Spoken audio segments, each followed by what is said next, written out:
ቴሌቪዥን ተከታታይ ድራማ የመጀመሪያ ነው ሰውነት ላይ ስሰራ። ከዛ ቀድሞ የሲኒማ 2 ፊልሞችን እና የተለያዩ ዶክመንተሪ ፊልሞች፣ ማስታወቂያ፣ ከቪዲዮ ፕሮዳክሽን ጋር የተገናኙ ሌሎች ስራዎች ላይ ነው ረጅም ዓመት ያሳለፍኩት። የኔም ጥያቄ ነው። ብዙ ሰው ይወቅሰኛል፣ ያው አብረን ስላለን ምናልባት ለእሷ የሚሆን ስራ እንዴት አትፈጥርም ወይ እንዴት አታሰራትም፣ ምናልባት ሌላም ስራ እንዳትሰራ። እንደውም የሆነ በጣም አስቂኝ የሆነ የዩቲዩብ ቪዲዮ ነበር እና እየቀጠቀጣት ቤት ውስጥ አስቀመጣት ምናምን ሁሉ የሚል ማለት ነው። እና ምንድነው እንዳልከው በጣም ቆንጆ ፊልም ከሚሰሩ ሴት ተዋናያን ውስጥ ነች። እኔም ምስክር ነኝ ለዛ።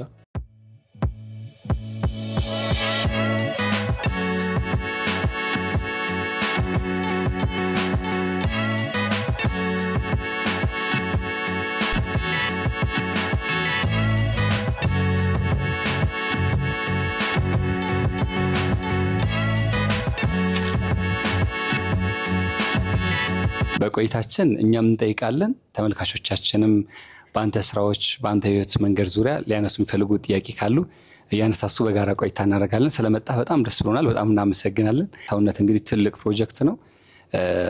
የላውንቺንጉ መርሃ ግብርም በቴሌቪዥን መስኮት ስንመለከት ነበርና ምን ይመስል ነበር? የመጀመሪያ ክፍልም ተመልክተናል። የመጀመሪያው ሰሞን ላይ የነበረው አቀባበል ምን ይመስላል? እንዴት አገኘኸው? በጣም ጥሩ ነበር። ለእኔ እንዳልከው በቴሌቪዥን ተከታታይ ድራማ የመጀመሪያ ነው ሰውነት ላይ ስሰራ።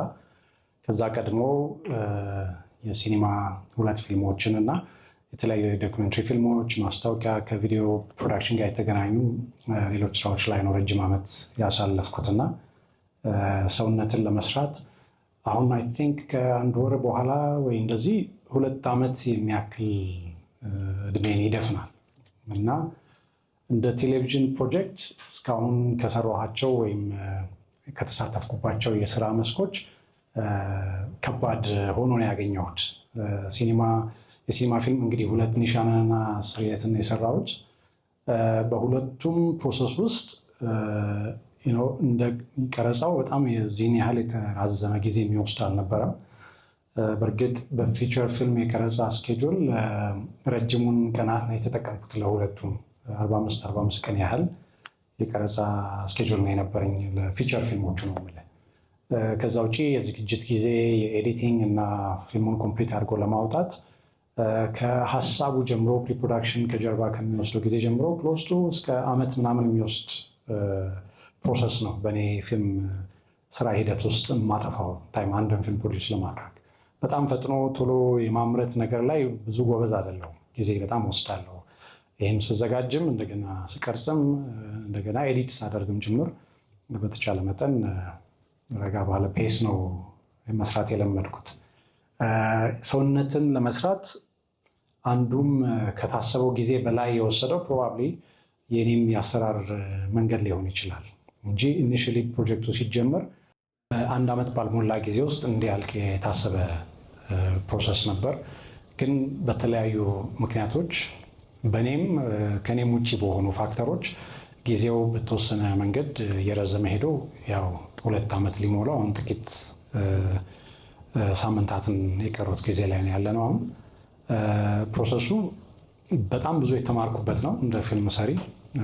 ለቴሌቪዥን ተከታታይ ድራማ የመጀመሪያ ኤክስፒሪየንስ እንደመሆኑ አንዱ ቴሌቪዥን የሚሰራበትን የአሰራር መንገድ ፍጥነቱን፣ ከዛ ጋር ተላምዶ የሆኑ ነገሮችን ያው ፊልም ላይ ልምድ ኖሮ ቴሌቪዥን ላይ ያንን ካላመጣው ብለህ የሙጥኝ የምትላቸው ነገሮች አንዳንዱ እያስቸገረኝ፣ አንዳንዱንም በቃ ቲቪ ነው እንዲህ ምን ላድርግ እያልኩ እየተውኩም እየጣልኩም ቢሆን በተቻለ መጠን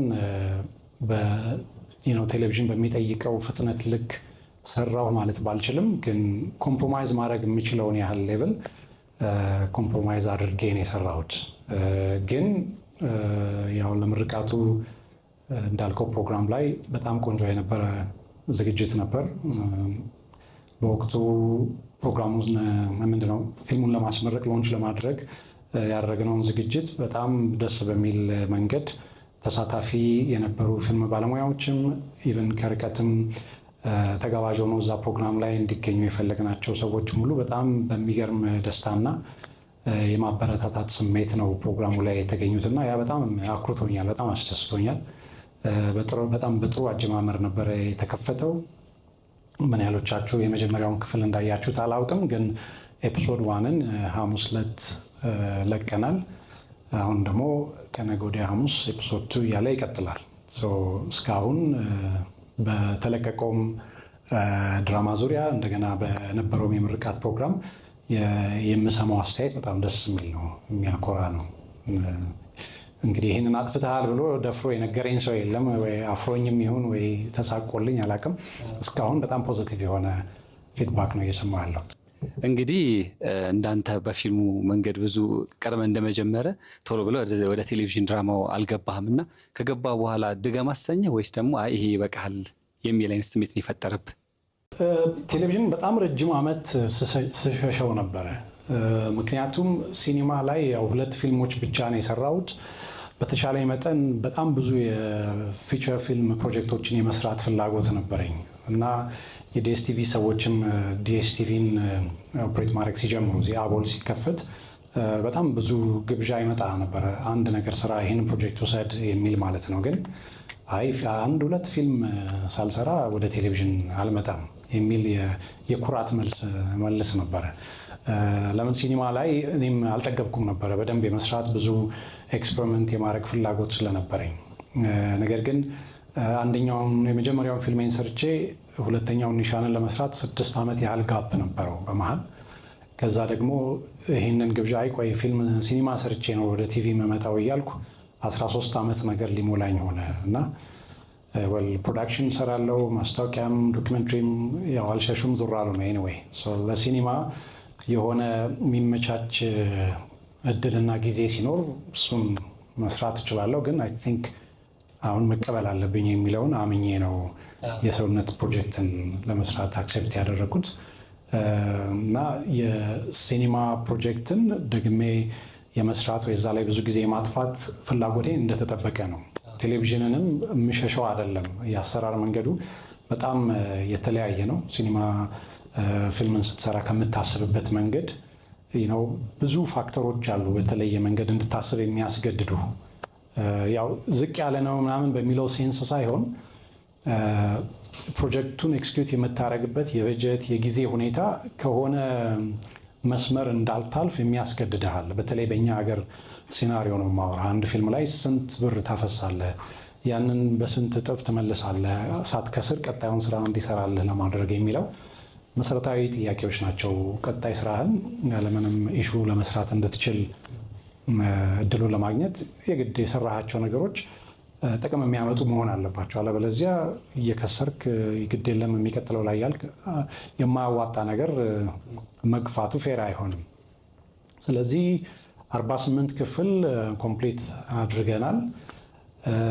ቀጥሎ 48 ክፍል አልሰራም ቶሎ አትሊስት አሁን ማለት ነው። ግን ሊሚትድ ሲሪሶች ላይ ጥሩ ግንዛቤና አንደርስታንዲንግ እንዲኖረኝ ትልቅ እድል ሰጥቶኛል። ማለት 48 ያህል ርዝመት ያለው ባይሆንም 10፣ 5 እንደዚህ ሊሚትድ ሲሪስ ወይም ሚኒ ሲሪስ ሆኖ የሚሰሩ ስቶሪዎች ግን ሲኒማ ላይ ከምታገኘው ወይም በሲኒማ ውስጥ ሊሚት ከሚያደርግህ ነገር በተሻለ ኤክስፕሬሲቭ የሆነ ነገርን ኤክስፐሪመንት እንድታደርግ እድል ስለሚሰጥ እሱን ቅድሚያ ምሰራ ይመስለኛል። እንግዲህ ዛሬ ስንገናኝ የቀደመውን የይድነቃቸውን የፊልም ጥበብ ጉዞ መንገዱን አሁን ያለበት ሁኔታ እናነሳለን ነው። እኔ በጣም ሁሌም ቢሆን ከምገረምባቸው ነገሮች አንደኛው ስሬትን ሳስበው እገረማለሁ። የመጀመሪያ ስራ ነው። በጣም ወጣት ነህ ያኔ የነበረው ጊዜ። በዛ ላይ ደግሞ ፊልሙ በጊዜው በወቅቱ ኢንተርናሽናል ፊልም ፌስቲቫል ላይ በኢትዮጵያ በነበረው ሽልማት ወስዷል። የተዋጣለት ስክሪፕት ነበር፣ የተዋጣለት ዝግጅት፣ የተዋጣለት ካስቲንግም ነበርና ይህ ሁሉ ነገር እንዴት ሊሆን ቻለ? በዛ እድሜ በመጀመሪያ ስራ ላይ ይሄ ስኬት ይመጣል ብዬ ማሰብ ይከብደኛልና እንዴት ልታሳካው ቻልክ? ሚስጥሩ ምንድን ነው? ምንም ሚስጥር የለው። ምልክ እኔም በወቅቱ ከሰራሁበት እድሜ ያንገር የሆነ ከዛ እድሜም የበለጠ ወጣትነት ላይ ሆነው የሚደናንቅ ፊልሞችን የሰሩ ፊልም ሰሪዎች አሉ። ያኔ ግን አሁን ትንሽ አክሰሱ አለ። ያኔ ግን ብዙ ነገር ገና ጅማሮ ነው እና በእኛ ሀገር ብቻም ሳይሆን ማውራ እንደው ኢንተርናሽናሊ እድሜ መለኪያ አይደለም። ዩዥዋሊ የምታስብበት መንገድ እድል ቀንቶ ደግሞ ሁሉም ነገር ለአንተ ፌበር እንዲሰራ አድርጎ ፈጣሪ ሲፈቅድልህ ይመቻቻል። እንዳልኩ እኔ በጣም ከልጅነት ጀምሮ ለቅድም በነበረው ሴሽን ላይ ከህፃነቴ ጀምሮ ነው እኔም ብቻም ሳልሆን ወንድምና እህቴም ጭምር ፊልምን ለማየት የነበረን ጉጉት፣ ፊልምን አይቶ ስለ ፊልም ጉዳይ ለማውራት የነበረን ጉጉት ልነግርህ አልችልም ምን ያህል እንደነበረ። ስለዚህ ካሜራ ይዞ ፊልም መቅረጽ የሚለውን ነገር ገና ሳልሞክረው ወይም እሱ ይቻላል የሚለውን ማገናዘብ ላይ ራሱ ሳልመጣ የፊልም ፍቅር፣ ፊልምን የሚሰራበትን መንገድ አንደርስታንድ ለማድረግ በራሴ የምጥርበት መንገድ ቀድሞ ፊልም ሰሪ የመሆን ፍላጎት ውስጥ ከቶኛል ኦልሬዲ። ስለዚህ እንደውም ስርየትን ስሰራ እኮ 99 ላይ ነው ስርየት የወጣው። ከ94 95 ጀምሮ ቶም ውስጥ አስተምር ነበረ ፎቶግራፊን እና ቪዲዮግራፊ ትምህርትን። ስለዚህ እሱም ያንግ ኤጅ ላይ ነው ያንን የጀመርኩት። ግን ዝም ብዬ አንድ ቀን ተነስቼ አይደለም ስርየትን የሰራሁት። የተወሰነ የ4-5 ዓመት ልምምድ ነበረኝ።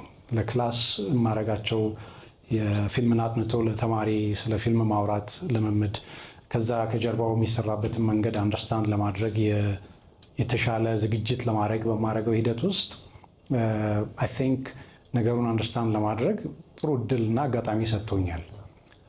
ሌላው ስርየት የመጀመሪያ ፊቸር ፊልሜ ይሁን እንጂ ቀድሞ የሞከርኩባቸው 3 አጫጭር ስራዎች ነበሩ ከተማሪዎች ጋር የሰራ ናቸው። በየአመቱ የወጡ የነበረ የተማሪዎች ምርቃት ላይ የምናሳያቸው ፊልሞች ነበሩ። እነሱም ቆንጆ የእጅ ማፍታቻ ፊልሞች ናቸው እና ኦቨርናይት የመጣ አይደለም ልልህ ነው። እርግጥ ነው ወጣትነት እድሜ ላይ የሰራሁት ነው። የዛሬን አያርገውና ለዛሬ ሽማግሌ ሳልሆን በፊት ግን የመጀመሪያ ስራ የፊቸር ፊልም ስራ ይሁን እንጂ ለመለማመድ ለመስራት በጣም ጊዜ ወስጃለሁ። በእኔ አስተሳሰብ ካሜራ ይዤ ቀረጻ የጀመርኩበትን ታይም ብቻ ሳይሆን ከዛ በፊት ራሱ በልጅነቴ ፊልምን ለመረዳት ሳረገ የነበረውን ፕሮሰስ ራሱ አሁን ሳስበው የዛኔ ነው ገና ስለ ካሜራ ሳላውቅ ፊልምን በመውደድ ብቻ ያሳለፍኩት ጊዜ እንደ ፊልም ሰሪ ጠንካራ እንደሆነ ያደረገኝ ብዬ አስባለሁ። እና ያ ፓሽን ካለ አይ ቲንክ የትኛውም እድሜ የሚገድባ አይሆንም። በጣም ጥሩ። የዛ ጊዜ ላይ የነበረው የስርየት ስኬት ለዛሬው ይድነቃቸው ምን አድርጎለታል ማለት እንችላለን? ያኔ ላይ በዛ ልክ በስኬት ባይደምቅ ኖሮ ምናልባት መንገድ ላይ ትንሽ መንገራገጭ ይኖር ነበር ወይስ? አላቅም። እንግዲህ እስካሁን በጣም የተሳካ እግዚአብሔር ይመስገን በብዙ መስመር ቀና የሆነ የስራ ህይወት ነው ያሳለፍኩት።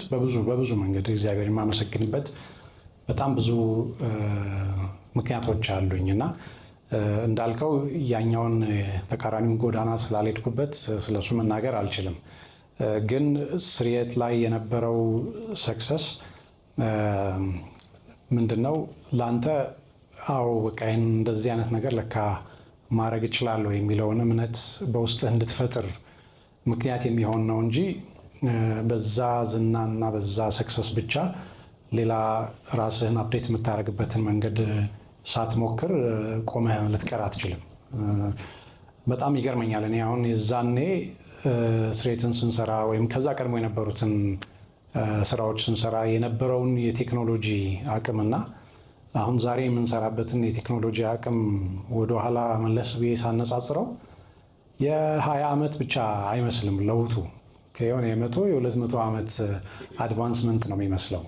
ከቅርብ ጊዜ ወዲህ ያሉ በዲጂታል ኤራ ውስጥ የሚፈጠሩ ከኢኩፕመንት ጀምሮ ሶፍትዌር በለው ሃርድዌሩም ሶፍትዌሩም በጣም ፈጣን የሆነ እድገትና ማሰብ ማትችላቸውን አድቫንቴጆች የምናገኝበት ዘመን ላይ ነው ያለ ነው። እንደውም ተገላቢጦሽ ሆኗል። ያኛው ነገር በጣም ኤክስትሪምሊ ተተኩሶ በእኛ ደግሞ እንደ ሰው ደግሞ ከሰው የሚጠበቁ አቅምና ችሎታዎች ደግሞ ትንሽ የተዳከሙበት የሚመስል የተቃርኖ ጉዞ ላይ ነው ያለ ነው እና የዛኔ ካሜራ ስንመርጥ በምን እንቅረጸው ሌላ ታምር ነበረ። ያንን የተሻለ ካሜራ ለማግኘት ኢትስ ኢምፖሲብል። አክሰሱም አይኖርህም፣ እንደገና ቴክኖሎጂውም ያንን እድል የሚሰጥ ሰፊ ምርጫ አልነበረም። አሁን ካሜራ ኦፍኮርስ የቱን ከየቱ ትመርጣለህ ነው። ማት ከስልክ በእጅህ በኪስህ ከምትይዘው ስልክ ጀምሮ ትልልቅ ካፒታሉን ከቻልከው አማራጭ አለ አክሰስ ማድረግ የምትችላቸው ማለት ነው። እና ይሄ የጊዜ ሂደት የሚፈጥረውን አድቫንቴጅ ከእሱ ጋር አብረህ እየተራመድክ ራስህን እያሻሻልክ ራስህን እያሳደግ የተሻለ ኦፖርቹኒቲ ወስደህ የምትሰራ ፊልም ሰሪ መሆንን ይጠይቃል። እና እኔም እስካሁን በመጣሁበት ጉዞ ያንን ሮድ በአግባቡ ለመጠቀም ያገኘሁትን እድል ሁሉ ላለማባከን እሞክራለሁ። ምን ያህሉ ተሳክቶልኛል እንግዲህ ያው ስራዎቼ የሚገልጹት ይሆናል። እስኪ እንደው ወደ ኋላ እንመለስ። ደግሞ ልጅ ያለውን ይድነቃቸውን ባውቀው ደስ ይለኛል፣ እነሱም ቢያውቁ ደስ ይላቸዋል ብዬ አስባለሁ። እድገት ምን ይመስል ነበረ? እንግዲህ ይድነቃቸው ሹመቴ፣ ማህሌት ሹመቴ፣ ያሬድ ሹመቴ ብለን የምንጠራቸው እነዚህ 3 ወንድምና እህት ማማቾች በኢትዮጵያ ፊልም ውስጥ የራሳቸውን አሻራ አላቸው። ማህሌትም ማህሌት ናት፣ ያሬድም እንደዛው፣ አንተም ያው 8 ተክላል። ዛሬም እያወራንበት እንገኛለንና ምን ይመስል ነበር አስተዳደጋችሁ? በዚህ ልክ ወደ ጥበቡ መንገድ እንድትሄዱ ያደረጋችሁ አጋጣሚ እንዴት ሊፈጠር ቻለ? አይ ቲንክ የተለየ ለዚህ እድል የሚሰጥ ልዩ የሆነ ነገር አልነበረም ልጅነታችን ላይ። እንደውም አክሰስ በማጣት ውስጥ የተወለደ ፍላጎት ነው። እንዳልኩት ቀድሜ ቴሌቪዥን እንኳን በልጅነት እድሜያችን ቤታችን አልነበረም። ስለዚህ ቲቪ ኮንቴንት ፕሮግራሞችን ለማየት ለጎረቤት በጣም አሪፍ ልጅ መሆን አለብን። የሆነ ከፊት መላክ አለብህ። ለጎረቤት ልጆች በጉልበት የምትበልጣቸው ልጆች ራሱ እንዲመቱ መፍቀድ አለብህ። እዛ ቤት ገብተህ ቴሌቪዥን ለማየት እንዲፈቀድልህ እና በዛ መንገድ ነው በጣም ልጅነታችንን ያሳለፍ ነው። ከዛ ቴሌቪዥን የተገዛ ጊዜም እሱ ኤክስፒሪየንስ በራሱ ሌላ ኤክስፒሪየንስ ነው። አሁን ወደኋላ መለስ ብዬ ሳስበው ሳወራው ይገርመኛል። ትልቅ ብርቅ ነገር ነው መቼስ በዛ ጊዜ እነ ገሌ ቴሌቪዥን አላቸው ሲባል እኮ ትልቅ ሀብት እንዳፈራ ነው የሚታሰባል። እንደዛ ነው። ዘንድሮ ምን አለው እንደሚባለው ነው። ቴሌቪዥን አለው ከተባለ አንድ ሰው በቃ ሀብታም ነው ማለት ነው። እና የዛኔ ቴሌቪዥን ላይም የምታገኛቸው የፊልም አክሰሶች በጣም ውስን ናቸው። የተከታታይ የቲቪ ፊልም ፕሮግራሞች ነበሩ። ማትሎክ ይታዩ ነበር። አሁን ፊልም ክሩም ጋር በጣም ከሚያዝናናኝ ኤንጌጅመንት ኮንቨርሴሽን አንዱ እኔ ልጅ ሆኜ ያየኋቸውን ፊልሞች እነዚህን ፊልም ብዬ ስጠይቅ ክሩ ውስጥ ፕሮባብሊ 20 ወይ 30 ሆነን የምንሰራው ፊልም ውስጥ 20 ምናምኑ አያውቁትም እኔ የምጠራውን ፊልም እና ሽማግሌ ነኝ ነካ የሚለውን ያስታውሰኛል። አሁን ማትሎክ አዶ ነው። ምን ያሎቻችሁ ማትሎክን እስቲ ልያቸው። ማትሎክ የሚል ፊልም የምታውቁ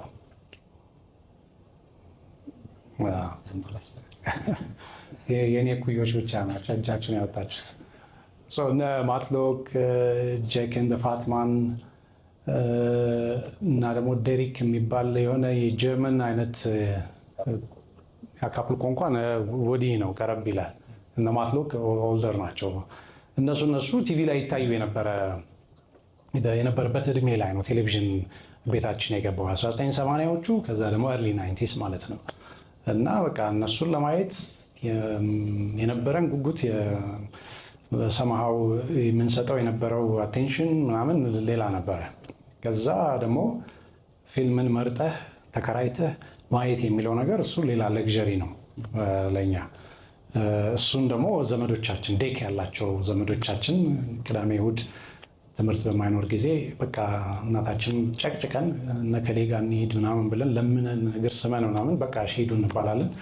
እዛ ደግሞ በቃ ፊልም ተከራዩልን ብለን። ግን ከትምህርታችሁ ያስተጓጉላችኋል የሚል ክልከላ ነገር የለም? ክልከላው እንዴት ታልፍታላችሁ? አይ ብዙ አይደለም እውነት ለመናገር የዊኬንድ ነገር ነው። እና ደግሞ ኤቭሪ ዊኬንድ አይደለም ያንን የምትጠይቀው። በዚህ ሳምንት የሆነ ዘመድ ጋር ከሄድ ከተፈቀደልህ አንድ 3-4 ሳምንት መዝለል አለብህ እንጂ በየሳምንቱ ያንን አትጠይቅም። እንደዛም ቢሆን ግን ያው ትምህርትም ላይ ደህና ስለነበርን ብዙም አሳሳቢ አልነበረም። በተለይ ከእናታችን ጋር ስለነበረ አባታችን ልጆች ሆነን ሹፍርና ነው የሚሰራው እና እሱ ረጅሙን ጊዜ ፊልድ ላይ ስለሚሆን አብዛኛውን የልጅነት ጊዜያችንን ከእናታችን ጋር ነው ያሳለፍነው። ግን እንዳልኩ አምቢየንሱ ሰምሃው ፊልምን እንድናጠና ወደ ፊልም እንድንሳብ እድል የሚሰጥ አልነበረም። ግን ሰምሃው ሁላችንም ለፊልም የሆነ ቴንደንሲ ከየት እንደተወለደ አላውቅም በእኛ ውስጥ። ግን ፊልምን አይ ቲንክ የሁሉም ልጅ ኢንትረስት ይመስለኛል። ፊልም ማየት፣ በፊልም መዝናናት፣ ፊልም አይተው ለሌላ ጓደኛው እንዲሆነ ብሎ መናገር አይ ቲንክ በጣም የሚያስደስት የልጅነት ጊዜ ነበረ እና በዛ ፕሮሰስ ውስጥ ነው እንግዲህ እኔም ፊልምን ለመስራት ፍቅር ያደረብኝ። የተለየ ኦፖርቹኒቲ ስለሆነ ሳይሆን እንደውም ጠባብ በሆነ ፊልምን የመመልከት መስኮት ውስጥ ነው በልጅነት ፊልምን የማየት እድሎችን እንፈጥር የነበረው። ወደ ፊልሙ ዓለም ስትገባስ የነበረው መንገድ? አሁን ብዙ ወጣቶች የሚያነሱት ነገር አለ። ነገሮች ቀና አይደሉም ተብሎ ይታሰባሉ። ብዙ ፈተናዎች አሉ፣ ብዙ መውጣት መውረዶች አሉና ስትጀምር የነበረ ሂደት ምን ይመስል ነበር? እንዴት ተቃናለህ? እንግዲህ በጣም ኤርሊ ኤጅ ላይ ነው የፊልም ስራ ኢንትረስት እንዳለኝ ለእናቴ የነገርኳት። ጎበዝ ተማሪ ነበርኩ። ውጤት አምጥቶ ዩኒቨርሲቲ ገብቶ ምናምን ያኮራናል የሚባል አይነት ውጤት የነበረኝ ተማሪ ነበርኩኝ። ግን ማትሪክ ፈተና የምንፈተንበት ወቅት ላይ ለእናቴ ነገርኳት። በቃ እኔ ፊልም ነው የምወደው እና ፊልም ስራ ውስጥ ኢንጌጅ ማድረግ እፈልጋለሁ። ኢቨን 11ኛ ክፍል ሆኜ ነው የካሜራ ትምህርት ልማር ካሜራ ስለምወድ ብዬ ያንን እንዳጠና የፈቀደችልኝ። ሰዓሊም ነበርኩኝ። የስዕል ትምህርት ዝማር ነበረ ፑሽኪን። ለዛ አይነት ነገር በጣም ዝንባሌ ስለነበረኝ ካሜራም እንዳጠና ተፈቀደልኝ። እሱን 10ኛ ክፍል ሆኜ ወደ 11 ስሸጋገር ነው ካሜራ የተማርኩት። ስለዚህ 12ኛ ክፍል ላይ ማትሪክ ጓደኞቼ ሲያጠኑ እኔ በቃ በግልጽ ተናገርኩኝ፣ ፊልም ሰሪ ነው መሆን ፈልገው። ዩኒቨርሲቲ ፊልም ዲፓርትመንት የለም፣ ስለዚህ ወደ ፊልም የሚያስጠጋኝ ነገር ላይ ስራ ብጀምር ደስ ይለኛል አልኳት። ለምን ብላ አልጠየቀችኝም እናቴ። ኦፖርቹኒቲውን በቃ ምንድን ነው የምትፈልገው አለችኝ። አጣራሁ ገበያ ምናምን አንድ 400 ካሴት የሚሸጥ ሰው አገኘሁ። ይህን ያህል ካሴት አግኝቻለሁ፣ እሱን ብገዛ ፊልም ቀድቼ የሆነ ቪዲዮ ቤት ብከፍት እዛ ብሰራ እንደዚህ አልኳት። እሺ ሞክረው አለችኝ። 2-3 ጥያቄ እንኳን አልጠየቀችኝም። እና የእሷ ሰምሃው ለዚህ ፊልምን አንደርስታንድ አድርጋው ወይ በዛ የተለየ እንጀራ ያገኛል ብላ አምና ይሁን አይሁን አላውቅም፣ ግን ለእኔ የነበራት እምነት ይመስለኛል። በእኔ ላይ የነበራት እምነት በቃ የሆነ ነገር ቢሰራ ይሳካለት ይሆና ወይ ይሞክረው የሚል እድል ልትሰጠኝ ፈልጋ ነው ብዬ ነው የማስበው። ነፍሷን ይማረውና ከዛ ነው የጀመርኩት። ፊልም ማከራያ ቤት ከፍቼ ቀድሜ ደግሞ እንዳልኩ ትምህርት ቤት ካሜራ አጥንቻለሁ። ካሜራ ስማር ቶም ነበረ ክላሱ ላይ ያስተምር የነበረው፣ ግን አልራኩም ከነሱ አካባቢ። አሁን ለካሜራ በጣም ቅርብ መሆን ስለምፈልግ የሰርግ የልደት ምናምን ቀረጻ ሲኖር እነሱ ጋር አብሬ እውላለሁ ከትምህርት ሰዓት ውጭ፣ ቅዳሜ እሑድ ምናምን ሰዓት የሚፈቅድልኝ ታይም ላይ እና በዛ ፕሮሰስ ቶም ደግሞ ሌላ ማስተር የሚባል ማሰልጠኛ ተቋም ውስጥ መምህር ሆኖ እዛ ይሰራ ነበር። ስቲል የዛኔ የምንገናኝ ነበር። እንዳልኩ በቀላሉ ልለቀው የምፈልገው ሙያ ስላልሆነ ለዛ ቅርብ ነው ብዬ የማስበው ሰው ጋር ጓደኝነት በደንብ ፈጥሬ በተቻለኝ አቅም ራሴን ለዛ ቅርብ ለማድረግ ገፋ ነበር፣ ሞክር ነበር። ቪዲዮ ቤቱን ከፍቼ እየሰራው ቶም ከማስተር የራሱን ቶም ቪዲዮግራፊ ማሰልጠኛ ተቋም ከፍቶ ስራ የጀመረበት ወቅት ነበር። የ93 እንደዚህ አካባቢ ነው። የዛኔ እንዳልኩ በነበረን ቅርበት የሆነ ምንድነው ኤግዚቢሽን ሆኖ ለአንድ ሳምንት ምናምን ህዝብ መጥቶ የሚጎበኘው እንትን ነበረ። ምንድነው የሚባለው?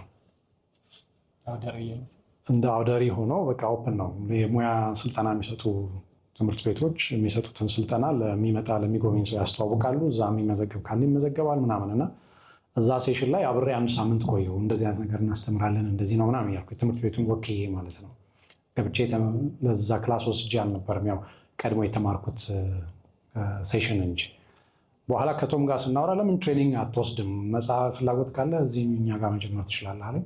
አላመነታሁም። የአሰልጣኞች ስልጠና ወሰድኩ። ፎቶግራፊ ላይ አሲስታንት ሆኜ እዛ ስራ ጀመርኩ። ስለዚህ አክቲቭሊ እዛ ላይ ኤንጌጅ አደረግ ስለነበረ በየጊዜው ራሴንም ለማሳደግ በጣም ሞክር ስለነበረ አልለቀኩትም። በቃ በደንብ ያገኘሁትን አጋጣሚ ፐርሱ አደረግ ነበረ እና ያ ይመስለኛል አሁን እንዳልከው ለብዙ ሰው ቻሌንጂንግ የሚሆነው ምናልባት እኔ እድለኛ ሆኜ ሊሆን ይችላል። እነዚህ ሁሉ ነገሮች በቀላሉ አልጋ በአልጋ ሆነው አሁን የደረስኩበት ቦታ ላይ ያመጡኝ። ነገር ግን ከኔም ውስጥ ፓሽን ነበረ። ከኔም ውስጥ ለዛ ነገር በጣም ከፍተኛ ትኩረት መስጠትና ከልቤ ሁለተኛ አማራጭ እንዳለኝ ሁሉ ሳላስብ ነበረ ሙሉ ነገሬን እዛ ላይ አድርጌ አሳድደው የነበረ እና ክላስም ላይ ከገባው በኋላ ከክላስ ውስጥ ከሚሰጠው ትምህርት ተጨማሪ ምን አለ እዚህ ነገር ላይ የሚለውን በሰፊው ለማጥናት ከፍተኛ ጥረት አደርግ ነበረ። ከላይብራሪ የሚሆን ከውጭ መጽሐፍ ማግኘት የምችልባቸውን እድሎች አላባክንም። በደንብ እሞክራለሁ፣ እጥራለሁ እና ያ ነገር የበለጠ ሙያውን እንዳውቀውና እንድረዳው እኔ ፈልጌው ሄጄ የሆነ ሰው እንዲያሰራኝ የመጎትኮት ሳይሆን ራሱ እኔን ፈልጎ ሰው እንዲመጣ የማድረግ እድል የፈጠረልኝና አይ ቲንክ ሌላ ሰው ኦፖርቹኒቲን እስኪሰጥህ ብቻ የምትጠብቀው ሙያ አይደለም። ለተወሰነ ነገር እንደዛ ነው። አክተር ስትሆን ዩኒድ ዛት ብሬኪንግ ፖይንት፣ ወደዛ ለመውጣት የሚገፋህን አንድ እድል ያስፈልግሃል። ፊልም ሜከር ኮንግ ግን ከጀርባ የምትጽፍ ዳይሬክት የምታደርግ ካሜራ ወርክ ላይ የምትሰራ ምናምን ኮንግ ያንን እድል አንተ ራስህ ነው የምትፈጥረው። ሌላ ሰው መጥቶ ካስቴን ቅረጽን ካስቴንን ዳይሬክት አድርግ እስኪልህ ድረስ የምትጠብቀው ነገር አይደለም። አቅምህን ሾርት ነገሮችን አሁን ደግሞ ቴክኖሎጂው እንዳልኩ ነው። የዛሬ 20 ዓመት በስልክ ፊልም መስራት የሚባለውን እንኳን ስልክ እንዲህ በእጅ ይዞ እንኳን መንቀሳቀስ የሚባለው ነገር ሌላ ታምር ነበረ። አሁን ፊልም በስልክ መቅረጽ ካሜራም ድምፅም ሁሉ ነገር አሟልቶ ኤዲት ራሱ ተደርጎ ሌላ ፋሲሊቲ ሳያስፈልግ ፊልም ሰሪ መሆን የሚቻልበት እድል የሚሰጥ ዘመን ላይ ያለ ነው እና አንድ ሰው ሌላ ሰው መጥቶ እድል እስኪሰጠው መጠበቅ አለበት ብዬ አላስብም። የአንድ ሰው ኤፈርት እና ጥረት ያ ቦታ ላይ በራሱ ናቹራሊ ገፍቶ ያመጣዋልና እንዳልኩ ነው። አክተር ስትሆን ያ ዲፊክልት ነው ማለት ራስህን ለዛ ቦታ የሚያቀርብህ ነገር ላይ ፋይት ማድረግ ይጠይቃል። እንደ ፊልም ሜከር ግን ሲምፕል የሆነ ስቶሪ ቴሊንግን በቀላሉ ወጪ ብዙ ሳታወጣ የራስህን አቅም ማሳየት የምትችልባቸውን ነገሮች በራስህ መንገድ መፍጠር ትችላለህና እሱን በደንብ በንቃት ማየትና መሞከር ላይ መበርታት አለበት። የትኛውም ወጣትም ይሁን ሜይ ቢ ወጣትነቱ ያለፈ የፊልም ፍቅር ያለው ሰው ሁሉ እድሜ የሚገድበው ጉዳይ አይደለም ይሄና ፓሽኑን እሱ ለዓለም ሊሰጥ የሚችለውን የተለየ ቮይስ የተለየ የፊልም አተራረክ መንገድ መሞከር የሚችልበትን ትንሿን መንገድ ኤፈርት አድርጎ መሞከር አለበት። በጣም አሪፍ፣ በጣም ደስ ይላል። ይድነቃቸው በጣም የተሳካለት የፊልም ባለሙያ ነው ብንል ማጋነን አይደለም። ስራዎቹ የዛ መስካሪ ናቸው፣ ብዙዎች የሚስማሙበት ነው ብዬ አስባለሁ። ግን በዛው ልክ ብዙ አላመረተልን የሚባሉ ሀሳቦች መነሳታቸው አይቀርም። ግን ከጀርባ ሆነው ያው ስም ገኖ ማይነሳባቸው ዶክመንታሪዎችን፣ ማስታወቂያዎችን በብዛት ትሰራ ነበርና ወደዛ ያዘነበልከው ህይወትን መኖር አለብኝ ብለህ ስለምታስብ ነው ወይስ ደግሞ ፊልሙ ላይ ያለው ድካም በጣም ብዙ ነው ከሚገኘው ነገር ጋር ሲነጻጸር አናሳ ነው የሚሉ ሀሳቦች አሉና ከምን አንጻር ነው? እንግዲህ 99 ስርየት አልክ፣ ከዛ 2005/6 ኒሻን፣ ከዛ በኋላ ጠፋህና በፊልሞቹ ቶሎ ቶሎ ያላመረትክልን ለምን ይሆን? ብዙ ምክንያት ልደረድር እችላለሁ እዚህ ላይ። ግን እንዳልኩ ነው ወደ ሙያ ዘርፍ ስገባ በቃ ይሄ ነው የኔ ምርጫ ብዬ ገና እርሌውን መርጬ የገባሁበት መስመር ነው እና እስካሁንም ድረስ እዛው ላይ ነው ያለሁት። ምናልባት ወደ ፐብሊክ መጥተው የኔን ስም ከፊት ይዘው የሚታዩ ስራዎች ውስን ሊሆኑ ይችላሉ። አንደኛው ምክንያት እንዳልከው በተለይ የፊቸር ፊልም ስራ ቀላል አይደለም። ምንድነው ሰርተኸው አጥጋቢ የሆነ ውጤት አምጥቶ ያንተንም ህይወት ደግፎ ቀጣይ ለመስራት የምትችልበትን አቅም እንዲሰጥህ ብዙ ነገሮች መስተካከል አለባቸው። ብዙ ነገሮች ያንን ያለምንም እንከን እንድትሰራው እድል የሚፈጥሩ መሆን መቻል አለባቸው እና እሱ ሲስተም በጣም ይቀረዋል ለእኛ ሀገር የፊልም ስራ ሂደት ማለት ነው። ይሄ ማለት ፕሮሰሱ በራሱ በጣም ፔንፉል ነው። ፊልም ስራ የተለመደ አባባል አለ። አንድ ፊልም ጀምረኸው ቶሎ ልታቋርጠው ልትተወው አትችልም። የሆነ መንገድ ከደረስክ በኋላ በቃ ተውኩት ብለህ የምትመለስበት አይደለም። ምን ሲያቀብጠኝ እዚህ ውስጥ ገባው፣ ምን አይነት እርግማን ነው ምናምን ሁሉ እያልክ የምትገፋው ስራ ነው። በጣም ቻሌንጂንግ ነው፣ ብዙ ነገር ማለት ነው። በዛ ፔን እና የስቃይ ሂደት ውስጥ አልፈ ኢሞሽናል ዳሜጅ አለው፣ የፋይናንሽል ሎስ አለው፣ ሪሌሽንሽፕ ኮስት ያደርግሃል፣ ከምትወዳቸው ሰዎች ያጣልሃል፣ ከማታውቃቸው ሰዎች ያጣልሃል። በጣም ብዙ በአንተም ጥፋት ይሁን በሌሎች ሰዎች የአንደርስታንዲንግ ችግር ብዙ ትግል አለው። እሱን ሁሉ እንደምንም አልፈህ ምን ሲያቀብጠኝ ያልከውን ነገር ተሰርቶ አልቆ ደግሞ ህዝብ ፊት ቀርቦ ስታየው በቃ የሚቀጥለው ስራ ላይ ዘለህ ነው የምትገባው። ያው ምጡን እርሺው ልጁን አንሺው እንደሚባለው እንደዛ ነው ፊልም እና በዚህ ሁሉ ፔንፉል የሆነ ፕሮሰስ ውስጥ አልፈህ ደግሞ ቢያንስ ቀጣይ ስራህን ያለምንም ችግር እንድትሰራ እድል የሚሰጥህ አይነት አርት ፎርም ቢሆን ኦፍኮርስ የኔም ምርጫ በመሀል የምሰራቸው የማስታወቂያ፣ የዶክመንተሪ፣ ሌሎች ፕሮዳክሽኖች ያንን ባላንስ ለመፈለግ በማድረገው ጥረት ውስጥ የሚመጡ ናቸው እንጂ ሌላ ነገር ሳላይ ሙሉ አንድ ፊልም ሰርቼ ወደ ቀጣዩ ሲኒማ ፊልም ባልፍ ነበረ ምርጫዬ። ግን ሪያሊስቲክ አይደለም ያ። ለምን ለእኔ ረጅም ጊዜ ይወስድብኛል ፊልም ማሰብ፣ ፕሪፕሮዳክሽኑን ጨርሶ ቀርጾ ኤዲት አድርጎ ለህዝብ ማቅረብ የሚለው ፕሮሰስ ሌላ ገቢ ሳይኖረኝ እዛ ላይ ብቻ በተለይ የራሴ ፕሮዲውስ የማደርገው ፕሮጀክት ከሆነ ብዙ ብር ይጠይቃል። እየሰራው ሌላ የገቢ ምንጭ ከሌለህ ፊልሙ ሰርተህ ስታወጣው የምታገኘውን ገቢ ነው ተስፋ አድርገህ የምትሰራው። ያ ደግሞ በጣም ቻሌንጂንግ ነው። በዚህ ፕሮሰስ ውስጥ ሰርተህ ጨርሰህ ህዝብ ጋር ሲደርስ የሚያስደስትህን ፊልም ገንዘቡን ለማግኘት ደግሞ ያለው መከራ በቃ ሌላ ጉዳይ ነው። ዲስትሪቢሽኑ በጣም በቃ ፔንፉል የሆነ ፕሮሰስ ነው። በእኛ ሀገር ፊልም የምናሳይበት ሂደት ሲኒማ ቤት ጋር ነው የምትወስዱት። ሲኒማ ቤቱ ብዙ ጊዜ 50-50 ዲስትሪቢሽን ነው ያለው። 50 ለሲኒማ አዳራሹ፣ 50 ደግሞ ለፊልም ሰሪው ወይም ለፊልሙ ባለቤት ነው የምትካፈለው። በዛ ሂደት ደግሞ የማስታወቂያ ወጪ አለ፣ የምናምን የሚቆራረጥ ነገር አለ ምናምን። እሱ እንዳለ ሆኖ ደግሞ ማጆሪቲ ፊልም ሲኒማ ራን የሚያደርጉ ሲኒማ ቤቶች አብዛኞቹ በጣም የተወሰኑ የሚመሰገኑ ሲኒማ አስተዳደሮች አሉ፣ ሲኒማ ቤቶች አሉ። እነዛ ጊዜውን ጠብቀው የተሰበሰበውን ገንዘብ ይከፍለዋል።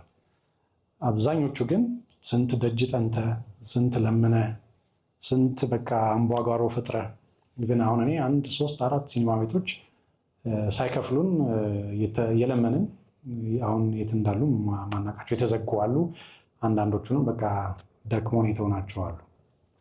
ስለዚህ ስትሰራው ያለውን ድካም፣ ስትሰራው ያወጣኸውን ኢነርጂ፣ ገንዘብ፣ ፍላጎትህን ስታሳየው መልሰህ አታገኘው። በዛ ፍቅር ልክ አይደለም የሚሰጠውና ከሁሉም ነገር ታጣለህ። ለስራ ያለህ ፍቅር ላይ የሆነ ተጽዕኖ ይፈጥራል። ሰርቼ በዚህ ልክ ደክሜበት ሲወጣ እንዴት ነው ኦዲየንስ ጋር ተገናኝቶ ፊልምህ ያንን ስሜት እኔ አሁን አንዱ በጣም ሚስ የማደርገው ፊልሜ ሲታይ ሰው መሀል ቁጭ ብሎ አብሮ ማየት ያንን የመሰለ ሳቲስፋክሽን የትም አላገኝም። አሁንም ቢሆን የተሰራ ስራ ሰው አይቶ ስለዛ ነገር የተሰማውን ስሜት መስማት አልቲሜት እንትን ነው እና እሱን ሉዝ ማድረግ በጣም ያሳስበኛል። እና ግን ቶሎ ቶሎ ላለመስራት እንደዚህ አይነት ሪዝኖች ይገድቡሃል። በምታወጣው ልክ አይደለም መጨረሻ ላይ የምታገኘው ጥቅም እና አንለስ ያንን ቀላል የሚያደርግ የምታምነው ፌር የሆነ ሲስተም መጥቶ እንደዚህ አይነት ስራ ላይ ጥሩ ስራ ማውጣት የሚችሉ ሰዎች በነፃነት መስራት የሚችሉበትን እድል እስኪያገኙ ድረስ በጣም ፈታኝ ነው። ብዙ ጊዜ እንግዲህ እኔ እንኳን ቅርብ ጊዜ ያሉ የፊልም ነገሮችን ብዙ እየተመለከትኩ አይደለም፣ ግን ሲኒማው ላይ በጣም አሪፍ ነገር የሰሩ ሰዎች ምን ያህል ፊልም ሰሩ፣ ምን ያህል ቶሎ ቶሎ ያመርታሉ የሚለውን ብትፈትሽ መልሱን ከዚህ አሁን ካልኩ ነገር የሚርቅ አይመስለኝም። ሁሉም የራሱ ሌላ ሪዝን ምክንያት ቢኖረውም ለእኔም ቢሆን ይሄ ብቻ አይደለም ምክንያት ሌሎች ፋክተሮችም አሉ። ባሰብኩት መጠን ቶሎ ቶሎ ወደ ፊልም ማምረት ውስጥ እንዳልገባ የሚያደርገኝ ግን ኪ ኤለመንቱ ፋይት አድርጌ ቶሎ ተመልሼ እንዳልመጣበት የሚያደርገኝ አንዱ ሪዝን ይሄ ሴታፕ ምቾት ስለማይሰጥ ነው በዋናነት። በጣም ጥሩ። እንግዲህ ይህ ብዙዎች ፊልም ባለሙያዎች ጋር ያለ ሀሳብ ይመስለኛል። እናመሰግናለን። እኔ ያሉኝ ጥያቄዎች 1-3 ጥያቄዎች አሉኝና የመጀመሪያው ጥያቄ ምንድን ነው? ብዙ ዳይሬክተሮች ወይም የፊልም ውስጥ ያሉ ፊልም ዘርፍ ውስጥ ያሉ ሰዎች የኢትዮጵያን ካልቸር ለማሳየት በፊልማች ውስጥ የተለያዩ ነገሮችን ያስገባሉ እና አንተ የኢትዮጵያን ካልቸር ለማሳየት ፊልሞች ውስጥ ምን እያደረክ ነው የሚለውን እንድነግረን እንፈልጋለን። ሁለተኛ ጥያቄ ደግሞ ሲኒማን ስሜታቸውን ለመግለጽ ወይም ስሜት ስላላቸው ብቻ ሲኒማ ውስጥ የገቡ ሰዎች አሉ።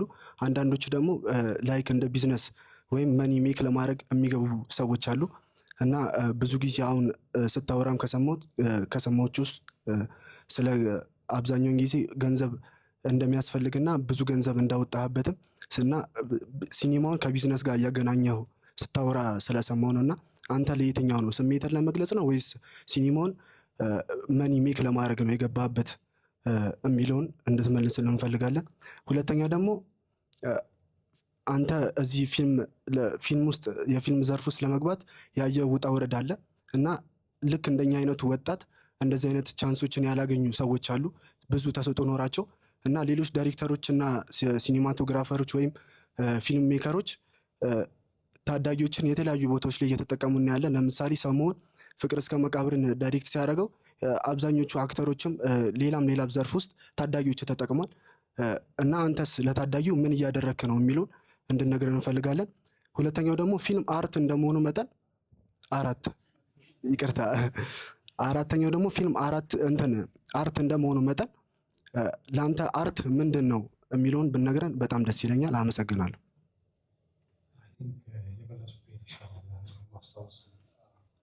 ካልቸር አንጻር ለጠየቀኝ አይ ቲንክ ስፔሲፊክ የሆነ ጉዳይ ኖሮ እዚህ ጉዳይ ላይ ልሰራ እፈልጋለሁ ወይም ይሄ ነው የፊልሜ ዋና ኢሹ ብዬ ይዤ የሰራሁበት ካልቸራል ነገር የለም። ስቶሪዎች ውስጥ ግን ወደድክም ጠላህም የምታወራው ታሪክ ስለዚህ ስለምንኖርበት የኛ አኗኗር ህይወት እስከሆነ ድረስ በእያንዳንዱ ሲኖችህ ውስጥ እነዛ ነገሮች ይገለጣሉ ብዬ አስባለሁ።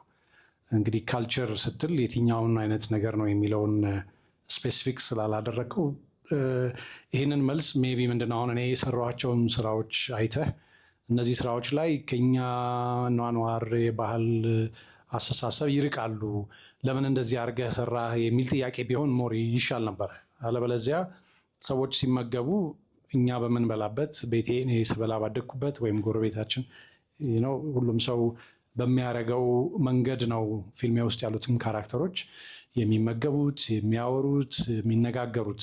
ካልቸር ማለት እነዛ አክተሮች ኬሪ የሚያደርጉትን እያንዳንዱን ኢንተራክሽን ወክለህ የምታቀርብባቸው ሲምፕል የሚመስሉ ግን የየዕለት ህይወትን የሚያንጸባርቁ ሁኔታዎች ናቸው እና አይ ጌስ ተቃራኒ የሆነ ከዛ የተጋጨብህ እኔ የሰራሁት ነገር ውስጥ ካለ እሱን ነጥለህ ብትጠይቀኝ ይሻል ነበረ እንጂ የምሰራው ነገር ውስጥ ከኛ አስተሳሰብ ካልቸር የራቀ ነገር ብዙ ለመፍጠር አልሞክርም። እዛው ላይ እውነተኛ ሆኖ የኛ ኦዲየንስ ሲያየው እኛን ይመስላል የኛ ህይወት ነው ብሎ የሚቀበለውን ነገር በተለያየ ህይወት ደረጃ ላይ ያሉ ካራክተሮችን ስቶሪ ብናገርም እነዛ የተለያዩ ህይወት ላይ ያሉ ሰዎች የሚኖሩትን ካልቸራል ነገር ሳይርቅ ለመጠበቅ እሞክራለሁ። ካልተሳካልኝ ወይ ከዛ የወጣ ነገር ካለ ግን እዚህ ላይ ለምን እችን ቀየርካት የሚል ጥያቄን በመለስ ይሻላል ይመስለኛል። ከዛ ውጪ የእድል የመፍጠር ነገር ላይ እሞክራለሁ። እኔም በተከታታይ ድራማውን ብቻም ሳይሆን ሌሎች የምሰራቸው ስራዎችም ላይ ከስር የሚመጡ ሰሪዎችን እምልህ ውለታ ለማድረግ ብዬ አይደለም ይህንን የማደርገው፣ ግን ለራሴ ስል ነው። ነገ ከነገ ወዲያ አብሮኝ መስራት የሚችል ብዙ የሰው ኃይል ቢኖር የምጠቀመው እኔው ራሴ ነኝ። ስለዚህ እንደ ችሮታ ወይም ደግ የመሆን ፕሮሰስ አድርጌ አላስበውም። በቃ የተሰመስት የግድ ነው እዚህ ውስጥ ዘላቂ የሆነ ኑሮን ማስብ ከሆነ ያንን አብሮኝ የሚሰራ ብዙ መሄድ የሚችል እንደገና ደግሞ ከኔ አስተሳሰብ ከኔ እይታ በተለየ አንግል አዳዲስ ነገሮችን መፍጠር የሚችል ሰው የሚመጣ ከሆነ ያንን እኔ በማውቀው በምችለው መንገድ ነርቸር የማድረግ መስመር የማሳየት ነገሮችን አላልፍም። በተቻለኝ መጠን በብዙ መንገዶች እሞክራለሁ። ቢዝነስና አርትን የማስታረቅ ጉዳይ ላይ ላነሳልኝ ነገር አይ ቲንክ ኢትስ መስት መግቢያ ላይ እንዳልከው ነው። ፊልም ሰሪ መሆን ስመኝና ወደ ሙያው ስገባ ለስራው ያለኝ ፍቅር ነው እዛ ላይ ሁሉም ነገር ትቼ ትኩረቴን እዛ ላይ እንዳደርግ ያደረገኝ። ግን ይሄኛው ሙያ ወደድክም ጠላህም ሾው ቢዝነስ ይባል የለ የእይታም የጥበብ አንግሉም እንዳለ ሆኖ የቢዝነስ ሳይዱንም ጎን ለጎን አስታርቀ መሄድ አለብህ። ያንን ካላደረግ ለምትሰራው ነገር የሚያስፈልግህን የገንዘብ አቅም ማግኘት አትችልም። ሁለቱን አስታርቀህ የአርት ሃውስ ሲኒማ አለ ኦፍኮርስ ብዙም ኮመርሻል ሰክሰስ ይኑረው አይኑረው ግድ አይሰጠኝም። እኔ የምፈልገውን አይነት መንገድ ግን ተጠቅሜ ስቶሪው ልተርክ ፈልጋለሁ ብለህ የምትሰራው ሪስክ የምትወስድባቸው ስራዎች አሉ። የዛ አይነት ስራ አልሰራውም እስካሁን። እኔን የሚያስደስተኝ ፊልም ስራ ሞር ኮመርሻሊ ሰክሰስፉል የሚሆን ሰው አይቶ ሊወደው የሚችለው አይነት ስራ ላይ ፎከስ ያደረጉ ነገሮችን የሰራሁት እስካሁን። ነገ እድሜ በሰል ሲል ደግሞ የማስብበትን መንገድ አላውቅም። እዛ ላይ ስደርስ የምንጠያየቀው ጉዳይ ይሆናል። ግን ሁለቱን ባላንስ የመጠበቅ የመስራት ግዴታ ግን በእኔ ህይወት ፓዝ ውስጥ እስካሁን የተከተልኩት መስመር ነው። በተወሰነው ተሳክቶልኛል። የተወሰነ ፌል ያደረጉ ሙከራዎች ነበሩ። ግን ያው ያ ሲከሽፍ ደግሞ ከዛ የምትማረውን ሌሰን ወስደህ የሚቀጥለውን ለማሻሻል መሞከር ላይ ትኩረት ማድረግ፣ በዛ መንገድ ነው የመጣሁት። አርት ምንድን ነው እንደዛ ነበር የጠየቀኝ ላንተ። አሚን እኔ አሁን ካለሁበት የሙያ አንግል በአንድ ቃል የምትገልጸው ነገር አይደለም። ግን አንተ የምታስበው አንተ የምትሰራው ነገር አንተን የማያውቅ ስለ አንተ ህይወት ምንም አንደርስታንዲንግ የሌለው ነገር ግን የሰራኸው ነገር በህይወት ውስጥ የሆነ ተጽዕኖ ሊፈጥር የሚችል መልእክትን ወይም ህይወቱን በሆነ መንገድ እንዲያየው ሊያስችል የሚችል ዊዝደም የምትፈጥርበት መንገድ ነው። ለእኔ አሁን እኔ ላወራ የፈለግኩት ወይም ልናገር የፈለግኩት ነገር አንተን እንደ አንድ ግለሰብ ለካ እንደዚህ ነው ይሄ ነው እንደ የሚለውን የአስተሳሰብ እይታህን ሊቆረቆር ወይም ሊጭር የሚችል የተለየ ነገር መፍጠር የምትችልበት ዌይ ኦፍ ኤክስፕሬሽን ነው። ለእኔ እንደ አንድ የፊልም ባለሙያ የምሰራው ነገር ሁሉ ሰውን አዝናንቶ ብር የሚሰራ ብቻ እንዲሆን አልፈልግም። ነገር ግን በዛ የሰው አቴንሽን ውስጥ የሚገባ ስራ ውስጥ አድሬስ ማድረግ የምፈልጋቸው የሆነ የህይወት ትዝብቶች አሉኝ።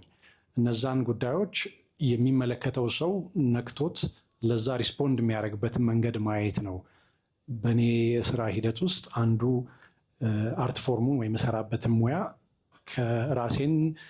የራሴን የውስጥ ደስታ ከማሟላት በዘለለ ሌላ ሰው ላይ ተጽዕኖ መፍጠር ችያለሁ ወይ የሚለውን የምፈትሽበት መንገድና የጥበብ ሀሳብ ለእኔ የዚህ አይነት ሚኒንግ ሲኖረው ኮምፕሊት ይሆናል ብዬ አስባለሁ። ግን ሁልጊዜም ይሳካል ማለት ላይሆን ይችላል።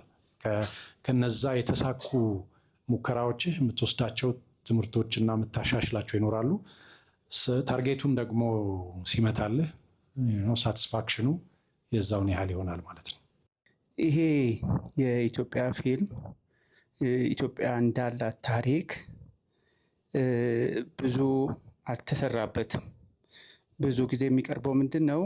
ፋይናንስ የለም ወይም መንግስት ወይም ባለሀብቶች ይህን ነገር አልተረዱትም የሚል መልስ እንሰማለን በተለያየ በጽሁፍም በቪዲዮም እና ህዝቡ እንዲረዳና ጥቅሙን ማድረግ ያለበት በዚህ ሙያ ውስጥ የተሰማራ ሰው አይደለም ወይ?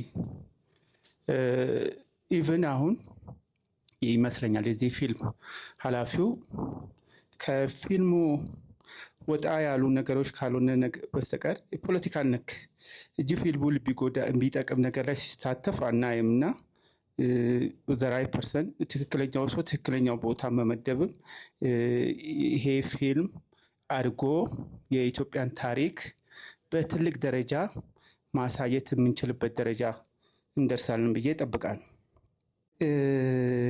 ምንድነው ፊልም አሁን አንተ እኔ አጋጣሚ ማህሌትን አውቃታለሁ እና የገጠመ ፊልም ለመስራት ወይም ደግሞ ይሄ ሀሳብ እንዳንተ በልጅነት ውስጡ ያጫረው ሰው ምንድነው የሚገጥመው ነገር የሚለውን እዚህ ላሉት ወጣቶች ብታካፍል የሚለውን ለመጠየቅ ነው። አመሰግናለሁ።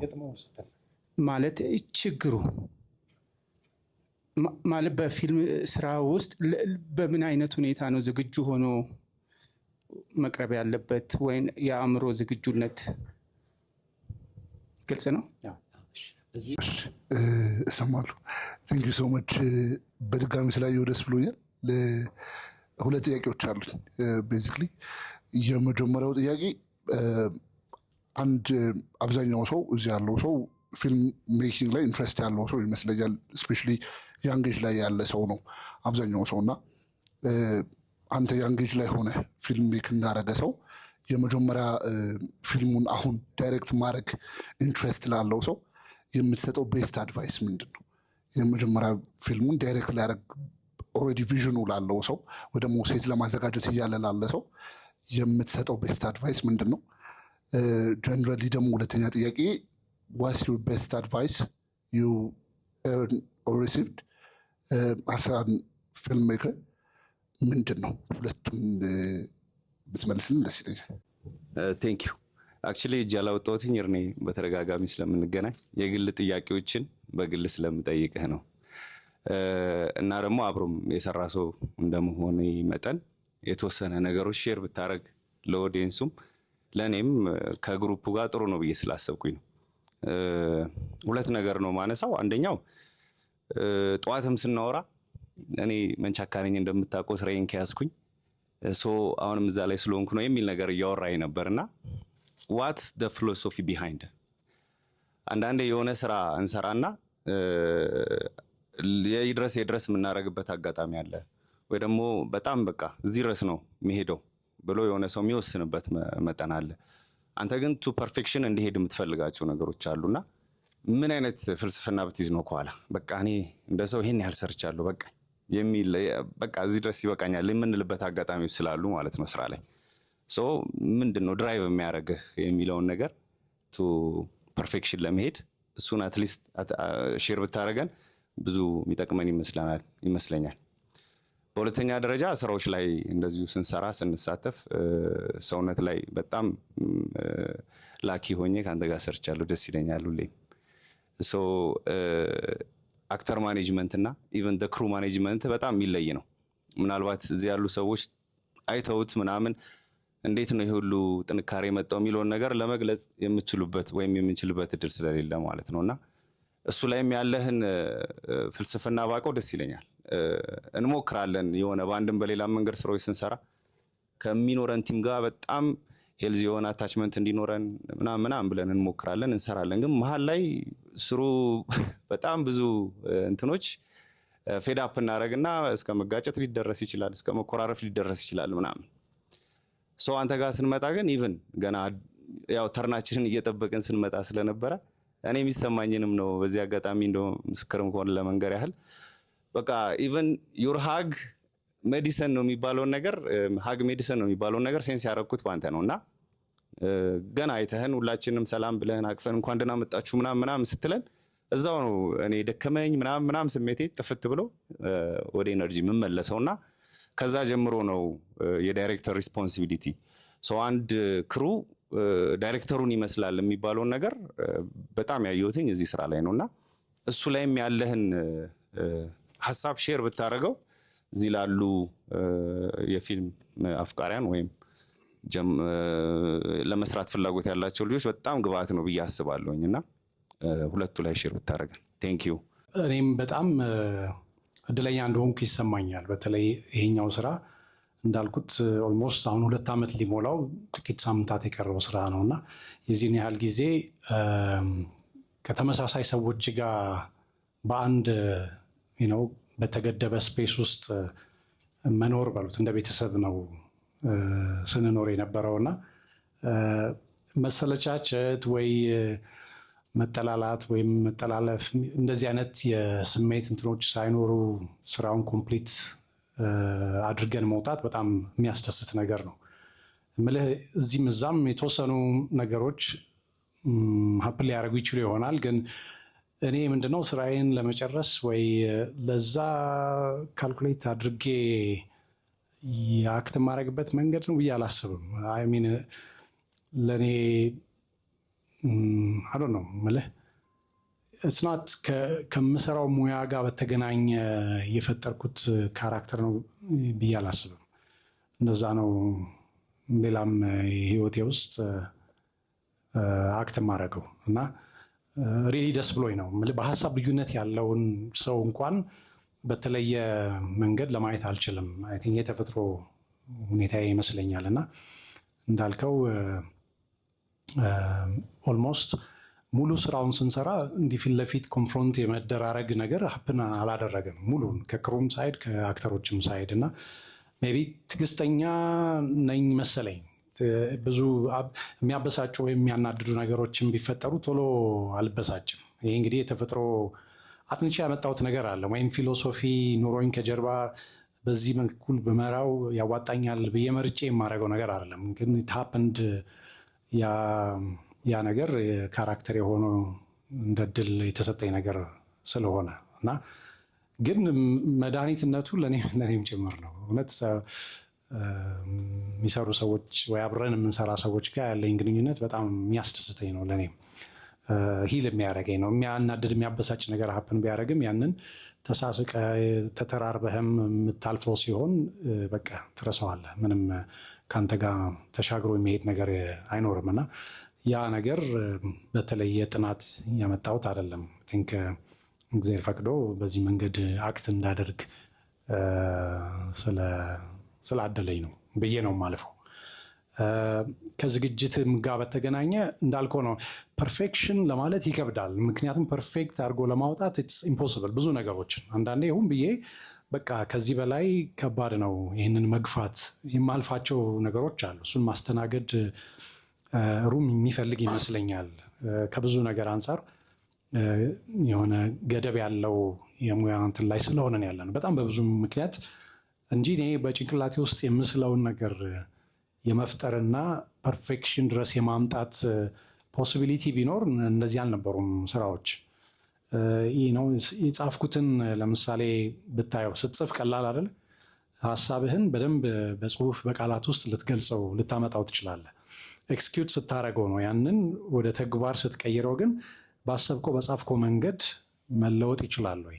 ካሜራው ፊት ሲመጣ፣ መብራት ሲበራበት፣ አክተሩ ሲራመድ፣ ሙቭመንት ሲኖረው ያንን ቴፕ አድርገህ አምጥተህ ስትገጥመው ባሰብከው ሊሚት ልክ መተርጎም ትችላለህ ወይ? በጣም ብዙ ፋክተሮች አሉ። እንደፈለግከው ሆኖ 100% ማምጣት የማትችልባቸው ያ ህልምህ በሆነ ቻሌንጅ ወይ በሆነ ገደብ በቃ እዚህ ድረስ ነው ይሄን ነገር ፖስብል የሚሆነው ብዬ የምተውባቸው ነገሮች አሉ።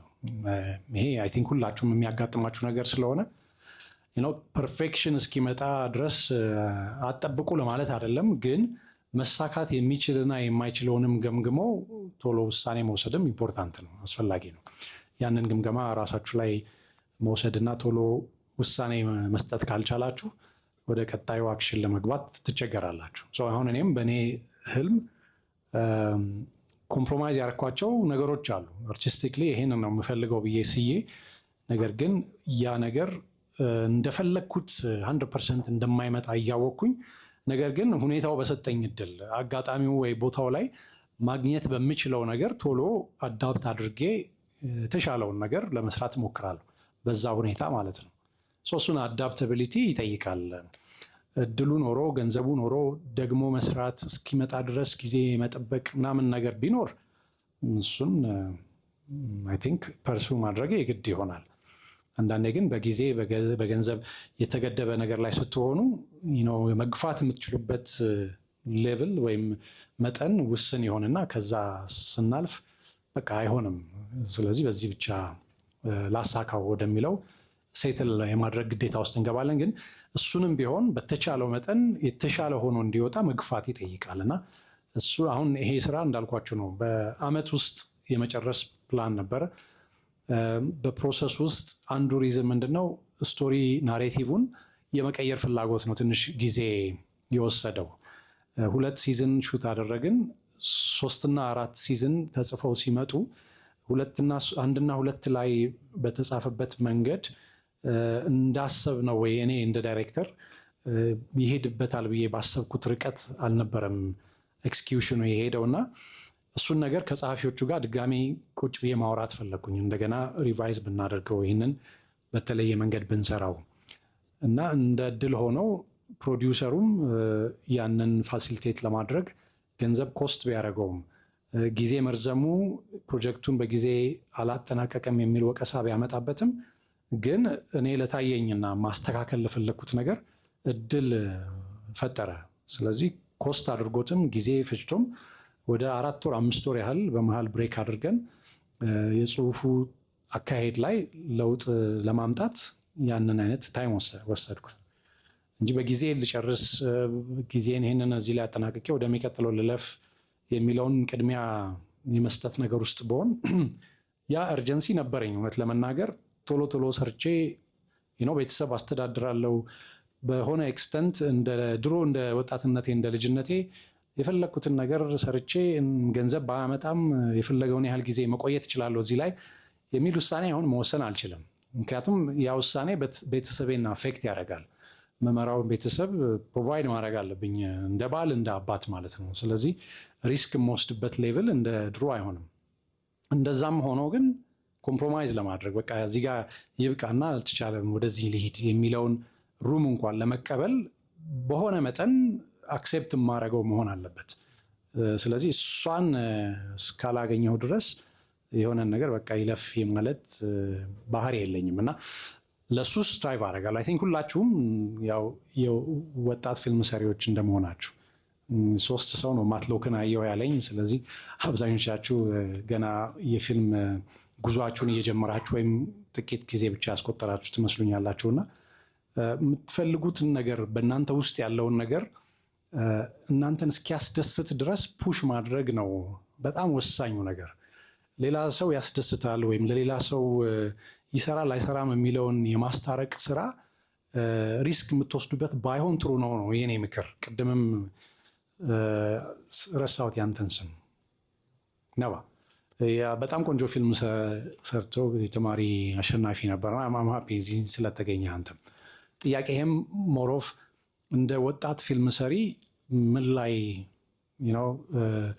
የተለየ አቋም መያዝ አለብን ኢነሴንስ ቦይል ዳውን ሲደረግና የእናንተን ቤስት ማወቅ አለባችሁ። በእናንተ ውስጥ ለእናንተ ሳቲስፋክሽን ቅድሚያ ልትሰጡ የሚገባችሁ ነገር ላይ ቅድሚያ ትኩረት ማድረግ መቻል አለባችሁ። ምን ይባላል ይሄ ባይ ዘ ወይ እኔም ብቻ የምለው አይደለም። ለሌላ ሰው ወይም ለተመልካች ደስታ ብላችሁ የምትሰሩት ፊልም ካልተሳካ 2 ጊዜ ነው ሉዝ የምታደርጉት። አንደኛ ተመልካቹም እንዳሰባችሁት አልተደሰትም። ሁለተኛና ወሳኙ ነገር ደግሞ እናንተ አልተደሰታችሁም። ለተመልካች ነው የሰራችሁት። እናንተን የሚያስደስት ሳይሆን ተመልካች የሚያስደስትን ሰርታችሁ ያ ተመልካች ሳይደሰት ሲቀር 2 ሉዝ አደረጋችሁ፣ 2 ነገር ታጣላችሁ። ለራሳችሁ ደስ የሚያሰኛችሁን ነገር ያንን ደስታ ልትፈጥሩ በምትችሉበት ልክ ገፍታችሁ ጥሩ አድርጋችሁ ብትሰሩት ግን ቢያንስ ተመልካቹ ባይደሰት እንኳን እናንተ ደስተኛ ናችሁ።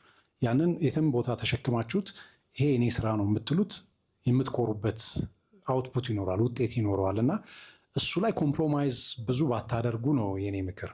ለሆነ ነገር ይሰራል ኢፌክቲቭሊ ይህንን ያሳካል ለከሌ ይወደዋል ከሚለው በላይ እኔ እወደዋለሁ ወይ፣ እኔን ይገልጻል ወይ፣ የእኔ የመጨረሻ ውጤት ነው ወይ፣ እኔን አንደርስታንዲንግ እኔ ውስጥ ያለውን ልል የፈለግኩትን ነገር በአግባቡ አድሬስ ማድረግ ይችላለሁ የሚለውን እርግጠኛ ሆኑ። የዛኔ ሰክሰስፉል የማይሆንበት ሪዝን የለም። ብዙ ጊዜ እንደዚህ ልቅም ተደርገው ለራስ ደስታ የሚሰሩ ስራዎች በጣም ብዙ ጊዜ ሰክሰስፉል ይሆናሉ። ሲኒማም ላይ ፌል የሚያደርጉበት እድል ይኖራል። ግን ቢያንስ ቅድም እንዳልኩት ሁሌ ጋራንቲ የለም። ሁለቱም ተመልካችም እናንተም ደስተኛ የምትሆኑበት የስራ አውትፑት ኤቭሪ ታይም በሰራችሁ ቁጥር ይሳካል ማለት አይደለም እና ቢያንስ ግን የራሳችሁን አስተሳሰብ ሳትጎዱ የራሳችሁን ማንነት በስራ ውስጥ ሳታጡ ቆንጆ ነገር መስራታችሁን እርግጠኛ ሆኑ። ያ ቆንጆ ነገር ግን መለኪያም ይፈልጋል። ማለት እኔ ቆንጆ ነው ብዬ የማስበው ነገር እውነት ቆንጆ ነው ወይ ልክ ነው ወይ የሚለውን በድርቅና አይደለም። በቃ እኔ ስለወደድኩት እኔ ልክ ነው ስላልኩ ልክ ነው፣ ራሴን ላስደስት፣ የሌላ ኦፒኒየን ሳትሰሙ ሌላ ሰው ስራችሁን አይቶ ወይም አንብቦ ሀሳብ ሰጥቶበት ይሄ ነገር ልክ ነው እባክህ ምናምን ነው። በተለይ ተደጋጋሚ የሆኑ አስተያየቶች የሚሰጡባቸው የእናንተ አመለካከቶች ሲኖሩ አይ በቃ ይሄ እኔ አቋም ነው ራሴን ማስደሰት አለብኝ በሚል ግትርነት የምትሰሩት ከሆነ እሱም ትንሽ እይታን ማስተካከል ይፈልጋል። እሱ ቦታ ላይ ራሳችሁን ባላንስ የምትፈጥሩበት ወይ አመለካከታችሁ የሚለካበትን መንገድ ለራሳችሁ እርግጠኛ የምትሆኑበትን ልኬት ማግኘት ነው በጣም በእንደዚህ አይነት ስራ ውስጥ ትልቁ ሰክሰስ ብዬ የማስበው። ምክንያቱም ይሄ ነው እኔ የማምነው ነገር ስትሉ አይ አንተ የምታምነው ነገር አይረባም የሚለውን አስተሳሰብ በጣም ብዙ ሰው የሚስማማበት ከሆነ ይሄ ከባድ ነው። ይሄንን አመዛዝኖ ሰው ስላላመነበት እኔ ሀሳቤን ልቀይር ወይ ልክ አይደለሁም እንደ የሚለውን ራሴን የመፈተሽ መንገድ ውስጥ ራስን ማየት መቻል ትልቅ ስኪል ነው። ባይ ዘ ዌይ 100 ሰው አሳይታችሁ 60 ሰው ላይወደው ይችላል ስራችሁን፣ 40 ሰው ሊደግፈው ይችላል። የዛኔ ሪስክ ትወስዳላችሁ። 90 ሰው ሳይወደው 10 ሰው ብቻ ጥሩ ነው ሲል የዛኔ ቆም ብሎ ማሰብ ይፈልጋል። እነዛ 10 ሰዎች ለምን ወደዱት ይህንን ስራ? እንደኔ ትንሽ ወፈፍ ስለሚያደርጋቸው ነው ወይንስ እውነተኛ ያየሁትን ወይም የተሰማኝን ነገር ገብቷቸዋል? ስለዚህ ለ100 ሚሊዮን ሰው ሳወጣው ስንቱ ይወድልኛል? ወይም እንዴት ነው አንድ አርት ወርክ ለግል በተለይ ፊልም እንደነዚህ ስዕሎች አይደለም። ስዕል የተቀመጠበት ቦታ ሄዳችሁ ካላያችሁት በስተቀር ወደ ፐብሊክ እንደ ፊልም የሚታይ የሚወጣ ነገር አይደለም አይደል? ውስን ነው። አንድ ሰዓሊ ስዕል ስሎ ባይወደው የራሱ ማጠራቀሚያ ጋራጅ ውስጥ ወይም ስቶሬጅ ውስጥ ሊያስቀምጠው ይችላል። ፊልም እንደዛ ሪስክ የምንወስድበት ቢዝነስ አይደለም። ፊልም ብዙ ሰው ያሳትፋል። የብዙ ሰው ላብ አለበት፣ የብዙ ሰው እውቀት አለበት። ከዛ አልፎ ደግሞ በጣም ብዙ ገንዘብ ይፈልጋል። ስለዚህ ባልወደው አስቀምጠዋለሁ የምትሉት አይደለም። በተቻለ መጠን የምትወስዱት አርቲስቲክ ሪስክ ቢኖርም ይህንን ሰው ላይገባው ይችላል። ግን ኢትስ ሪስክ አም ዊሊንግ ቱ ቴክ። ይህንን ሞክሬው መፍጠር የምችለውን ተጽዕኖ የገባቸው ጥቂቶች ጋር ከደረሰልኝ ይበቃኛል የምትሉት ሲሆን እና ያንንም ሰክሲድ እንደምታደርጉበት በራሳችሁ ሙሉ እምነት ሲኖራችሁ ጎ ፎር ኢት፣ ወደኋላ አትበሉበት። ማለት 100 ሰው ስላልወደደው ስራዬ መጥፎ ነው ማለት አይደለም። ወር 90 ሰው ሳይወደው 10 ሰው ብቻ ወደደውና ፌል ያደርጋል ማለት ላይሆን ይችላል። አንዳንዴ 100ውም ሰው እኩል እይታው ለዛ ነገር ግንዛቤው ነው ፖዚቲቭ ላይሆን ይችላል፣ ሚስ ሊያደርገው ይችል ይሆናል። ግን ያንን ጀጅመንት በእናንተ አእምሮ ውስጥ የምትሰሩበት ልክ የሆነ እድለኛ ሆናችሁ ያችን ሜጀር የምታደርጉባት ነገር ውስጣችሁ እንድትኖር ከተፈቀደላችሁ አይ ቲንክ ባላንሷን ፈጥሮ ያንን አስጠብቆ ጥሩ ነገር ወደ ህዝብ የማቅረብ እድል ይኖራቸዋል። ግን ሁሌም ነው የምታምኑት የምትከተሉት የራሳችሁ የሆነ ጠንካራ ነገር ይፈልጋል። የምትደክሙበት ሊሆን አይገባም። ቅድም መግቢያም ላይ አንድ ያልኩት ነገር ምንድነው፣ በቃ ፊልም ሰሪ መሆን እንደምፈልግ እርግጠኛ ነበርኩኝ በልጅነቴ ማለት ነው። እና ወደዛ ሊያስጠጋኝ የሚችለውን ነገር ሁሉ ሳልሰንፍ ነው የሞከርኩት። ሳልሰንፍ ስል ሙሉ ልቤን ሰጥቼው፣ ሙሉ ጊዜን ሰጥቼው አጠገቤ ካስተማረኝ ሰው ጋር እሱ ባስተማረኝ ልክ ብቻ ሳይሆን እሱ አስተምሮኝ ያላወቀውን ነገር ሁሉ ለማወቅ ነበር የምገፋው የምጥረው። እና የዛ አይነት ፓሽን ይፈልጋል ከእያንዳንዱ ወጣት ፊልም ባለሙያ። አሁን ደግሞ በእኛ ጊዜ ኢት ዋዝ ኢምፖሲብል። አሁን ኢንተርኔት የሚባለው ጉዳይ የማይታሰብበት ወቅት ላይ ነው እኔ ወደ ፊልም ስራ የመጣሁት። የዛኔ ስለ ፊልም ለማንበብ ስለ ፊልም ለመረዳት ለማወቅ በጣም ጠባብ ነበረ እድል የነበረው። አሁን 100% እጃችሁ ላይ ነው። የኢንተርኔት ኮስት ካልሆነ በስተቀር በነፃ በሉት ይህንን የሚያክል ቫስት ኢንዱስትሪ፣ ይህንን የሚያክል ትልቅ የጥበብ ዘርፍ በነፃ የምታነቡት የምታዩት የሚያስተምራችሁ 70 ዓመት 50 ዓመት 30 ዓመት 40 ዓመት ለፍቶ የሰራው ባለሙያ ቁጭ ብሎ እንዲህ ቢሆን እንደዚህ ነው ያረኩት ብሎ የሚናገረውን ነገር አጠገቡ ቁጭ ብላችሁ የምትሰሙበት እድል አለ። ስለዚህ ለዛ ነገር ራሳችሁን ክፍት ማድረግና ከእናንተ ውስጥ የሚጠበቀውን ቤስት ነገር እንዴት ለዓለም መስጠት ይችላሉ። ለእኛ ሀገር ተመልካች ብቻ አይደለም፣ ከኛ አልፎ ለዓለም መዳረስ የሚችል ፓወርፉል የሆነ ስቶሪ የመናገር አቅምን ያለ አስተማሪ ልትፈጥሩ ትችላላችሁ። የእናንተ የግል ጥረት እዚህ ላይ ሰማን የሆነ ሰው መጥቶ እስኪያስተምራችሁ የሆነ ሰው መጥቶ እንዲህ ብሎ እስኪነግራችሁ ድረስ ልትጠብቁ የሚገባ ጉዳይ አይደለም። እውነት ለመናገር ኢቭን ቀረጻ ራሱ ይሆን በስልክ መቼም እናንተ እንኳን ደህና ስልክ ባይኖር የምትዋሱት ደህና ስልክ አይጠፋም። የስቶሪ ቴሊንግ ፖቴንሻልን በነዛ ትንንሽ ፊልሞች ማሳየት ይቻላል። የሆነ ሰው በጣም ሲምፕል በሆነ መንገድ ሰርቶ ግን ያተራረክ መንገዱ ያንን የተጠቀመበት ሁኔታ በጣም ኢምፕረስ ካረገኝ ለራሴ ጥቅም ስል ይሄንን ሰው ቀጣይ ፊልሙን በተሻለ መንገድ እንዲሰራው መንገድ እፈጥርለታል። እኔ ይሆናለሁ የእሱ ፈላጊ ማለት ነው። እሱ ሳይሆን ያንን ነገር ማሳደድ የሚኖርበት ግን ያቺን የእናንተን አቅም የምታሳዩበት እድል እስክትፈጥሩ ድረስ የሌላን ሰው እጅ ማየት የለባችሁም ነው የምለው። የራሳችሁ ጥረት ነው። የራሳችሁ አንድ ነገር ለማወቅ የምትገፉበት የጥረት ልክ ነው እዛ ቦታ ላይ የሚያስቀምጣችሁና የሆነ ሰው መጥቶ እድል እስኪሰጣችሁ የምትጠብቁበት ጊዜ ላይ አይደለም ያላችሁት። ያንን እድል ራሳችሁ የምትፈጥሩበት፣ ራሳችሁ የፈጠራችሁትን ነገር ደግሞ ለዓለም ማሳየት የምትችሉበት ቀላል የሆነ ፕላትፎርም እጃችሁ ላይ ያለበት ዘመን ላይ ነው ያላችሁት እና ከሌላ ሰው በመጠበቅ የምታጠፉትን ጊዜ ገልብጡትና ራሳችሁን የምትፈትሹበትን ስራ በቀላሉ እየሰራችሁ ለህዝብ የምታደርሱበትን መንገድ ጊዜው ሰጥቷችኋልና ያንን ሳትሰንፉ ወደኋላ ሳትሉ መሞከር ነው ያለባችሁ ነው የምለው። በጣም አሪፍ። እንግዲህ ትልቅ የህይወት ስንቅ ነው የነገርከን ያነሳው ብዬ አስባለሁ። ገና ናት፣ ነጯ እንኳን አልበዛችም፣ ጥቂት ናት። ይርኔ መንገድህን ጉዞ እንዴት ነው አንተ የምትቃኘው? ለምሳሌ ይርነቃቸው ትናንት እዚህ ጋር ነበር፣ ዛሬ እዚህ ጋር ነው፣ ነገ የት መድረስ አለበት የሚሉ ነገሮች እንዴት ነው የምትገመግመው? ራስን እንዴት ነው የምታዳምጠው?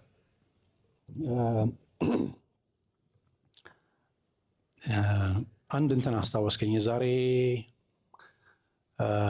ቲንክ 11 ዓመት 12 ዓመት አካባቢ አንድ የወርክሾፕ ኬንያ የነበረ አሁን ዋን ፋይን ዴይ ፊልም ፌስቲቫል በሚል ተቀይሯል። የዛኔ እኔ ስሳተፍ ፊልም አፍሪካ የሚል ነበረ ስያሜው እና እዛ ወርክሾፕ ላይ የስክሪን ራይቲንግ ኮርስ ለመሳተፍ አፕላይ አድርጌ ነበር። የአፕሊኬሽን ፕሮሰስ ነበረው እና እዛ ፕሮሰስ ሲሞላ አንድ የሆነ ሲናሪዮ አለ የሚሰጡትን አሁን የስክሪን ራይቲንግ ክላስ ለመታደም እዛ ቦታ ላይ ከተለያዩ አፍሪካ ሀገሮች የፊልም ጽሑፍ ፍቅር ያላቸው ሰዎች አፕላይ ያደርጋሉና አይ ቲንክ 10 አንሞላም ወርክሾፑ ላይ የነበርን የተመረጥን ሰዎች።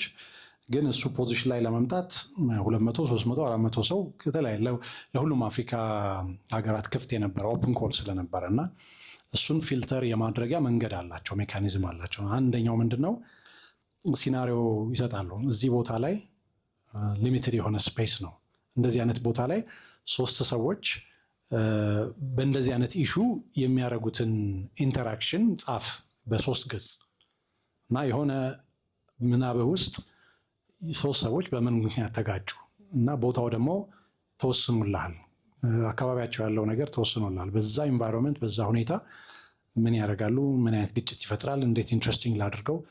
በዛ መንገድ ሾርት ነገር ጽፈን አፕላይ ያደረግን። ከሱ ጋር አብሮ ምን ጥያቄ ያለው ራስህን በሚቀጥለው 5 ዓመት ውስጥ የት ታየዋለህ የሚል ጥያቄ ነበረው እና 11 12 ዓመት ይሆነዋል ይሄ ወርክሾፕ እና አሁን እዛ ላይ የሞላሁትን ወደኋላ ሄጄ ሳየው አላሳካሁትም። ለ5 ዓመት ለራሴ የተመኘሁትን አላሳካውም እውነት ለመናገር ከኔ ድክመት ነው ብለህ ታስባለህ ወይስ ነገሮቹ የምታስባቸው ልክ ሊሄዱልህ ስላልቻሉ ነው? ርስ የኔም ድክመት አለው፣ ምንም ጥያቄ የለውም።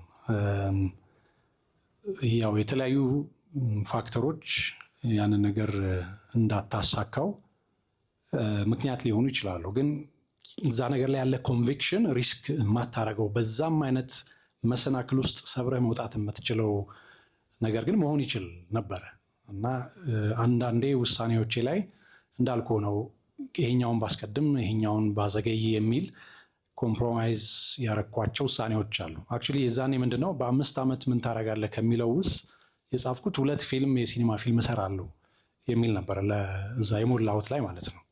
አንዱን አሳክተሃል? አንዱን ሰርቼ ነበር የዛኔ። አሁን አክቹዋሊ አንዱ ኒሻንን አልሰራውም።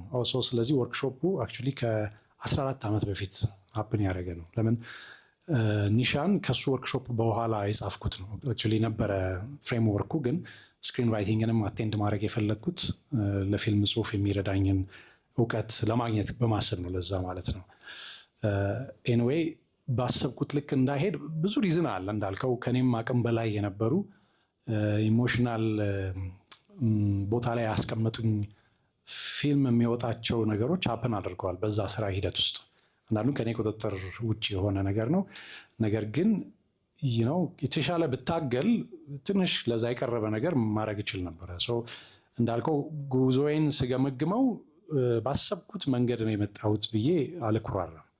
ከዚህ የተሻለ መፍጠር ይችል ነበረ። አንድ ነገር እዚህ ጋር የምጨምረው የዛሬ አይ ቲንክ 5-6 ዓመት በፊት ከጋሽ ኃይሌ ጋር የመገናኘት እድል ነበረኝና ከጋሽ ኃይሌ ገሪማ ጋርና ምን እየሰራህ ነው ብሎ ጠየቀኝ። አይ እንደዚህ ነገር አስቤ ነበረ እንደዚህ ምናምን ብቻ አሁን እንደማወራው የሆነ ምክንያቶች ደረደርኩለት እና ዝም ብሎ አየኝና እናንተ ወጣቶች ዘላለም የምትኖሩ ይመስላችኋል አይደለም? እና ያስደነግጣል። ማለት የምታስበውን ነገር ዛሬ መስራት ካልቻልክ የሆነ ነገር ዛሬ እሰራለሁ ብለህ 5 ዓመት 10 ዓመት 20 ዓመት የሚቆጠር ከሆነ አልሞትም ሁሌ ነዋሪ ነኝ የሆነ ጊዜ እሰራዋለሁ የሚል ፉሊሽ አስተሳሰብ አለ በውስጥህ ማለት ነው። እና በጣም የሚመታ አባባል ነው ያለኝ። በጣም ተሰምቶኛል በወቅቱ። ዘላለም ኦኬ እንዴት ነው ማሰብ ያለብኝ የምሰራውን መንገድ፣ እሱን በራሴ ላይ እንትን አደርጋለሁ። ሬዘርቬሽን በዛ ጉዳይ ምን ያህል ፑሽ ማድረግ ነበረብኝ የሚለውን እንዳልከው ነው። ብዙ ቁጥር ያለው ፊልሞችን የመስራት ጊዜ ነበረኝ። ስርየት ከወጣ 19 ዓመቱ ነው ዘንድሮ። ከስርየት በኋላ አንድ ፊቸር ፊልም ነው የሰራሁት ሰውነት። አሁን 48 ክፍል 2 ዓመት ውስጥ የሰራሁት ተከታታይ ድራማ ላይ ፊቸር አይነት ይዘት ባይኖረውም አልቦዘንኩም። በእርግጥ ይህን ሁሉ ጊዜ ከአንድ ስራ ወደ አንድ ስራ በጣም ቢዚ ሆኜ ነው ያሳለፍኩት። ግን እኔ የምወደው ፓሽኔት ሆኜ ወደ ሙያው የገባሁበትን ነገር ነው ወይ ስሰራ ያንን ያህል ጊዜ ያሳለፍኩት ብዬ ራሴን ስገመግም አይደለም ነው መልሱ። በህይወት ውስጥ እንኳን አደረግኩት አሳክቼዋለሁ ብለህ የምታስበው አንድ ነገር፣ በዛው ልክ ደግሞ ድክመቴ ነው እንደው ባስተካክለው ሁልጊዜ ላስተካክለው ሞክራለሁ ግን አይሆንልኝ የምትለው ነገር ምንድን ነው? ቀድማ ይህን ጥያቄ ብትሰጠኝ በደንብ አስቤበት መጣ ነበረ። ከባድ ጥያቄ ነው። አይ ቲንክ የውስጥ ሀሳብህን ያው አሁን ቅድም ካልኩት ነገር ጋር የሚያያዝ ነው። የውስጥ ሀሳብህን የውስጥ ፍላጎትህን ማሳካት የምትችልበትን ኤፈርት ያለ ገደብ መግፋት ላይ የተሻለ ፐርፎርም አድርጌ ቢሆን እመኛለሁ።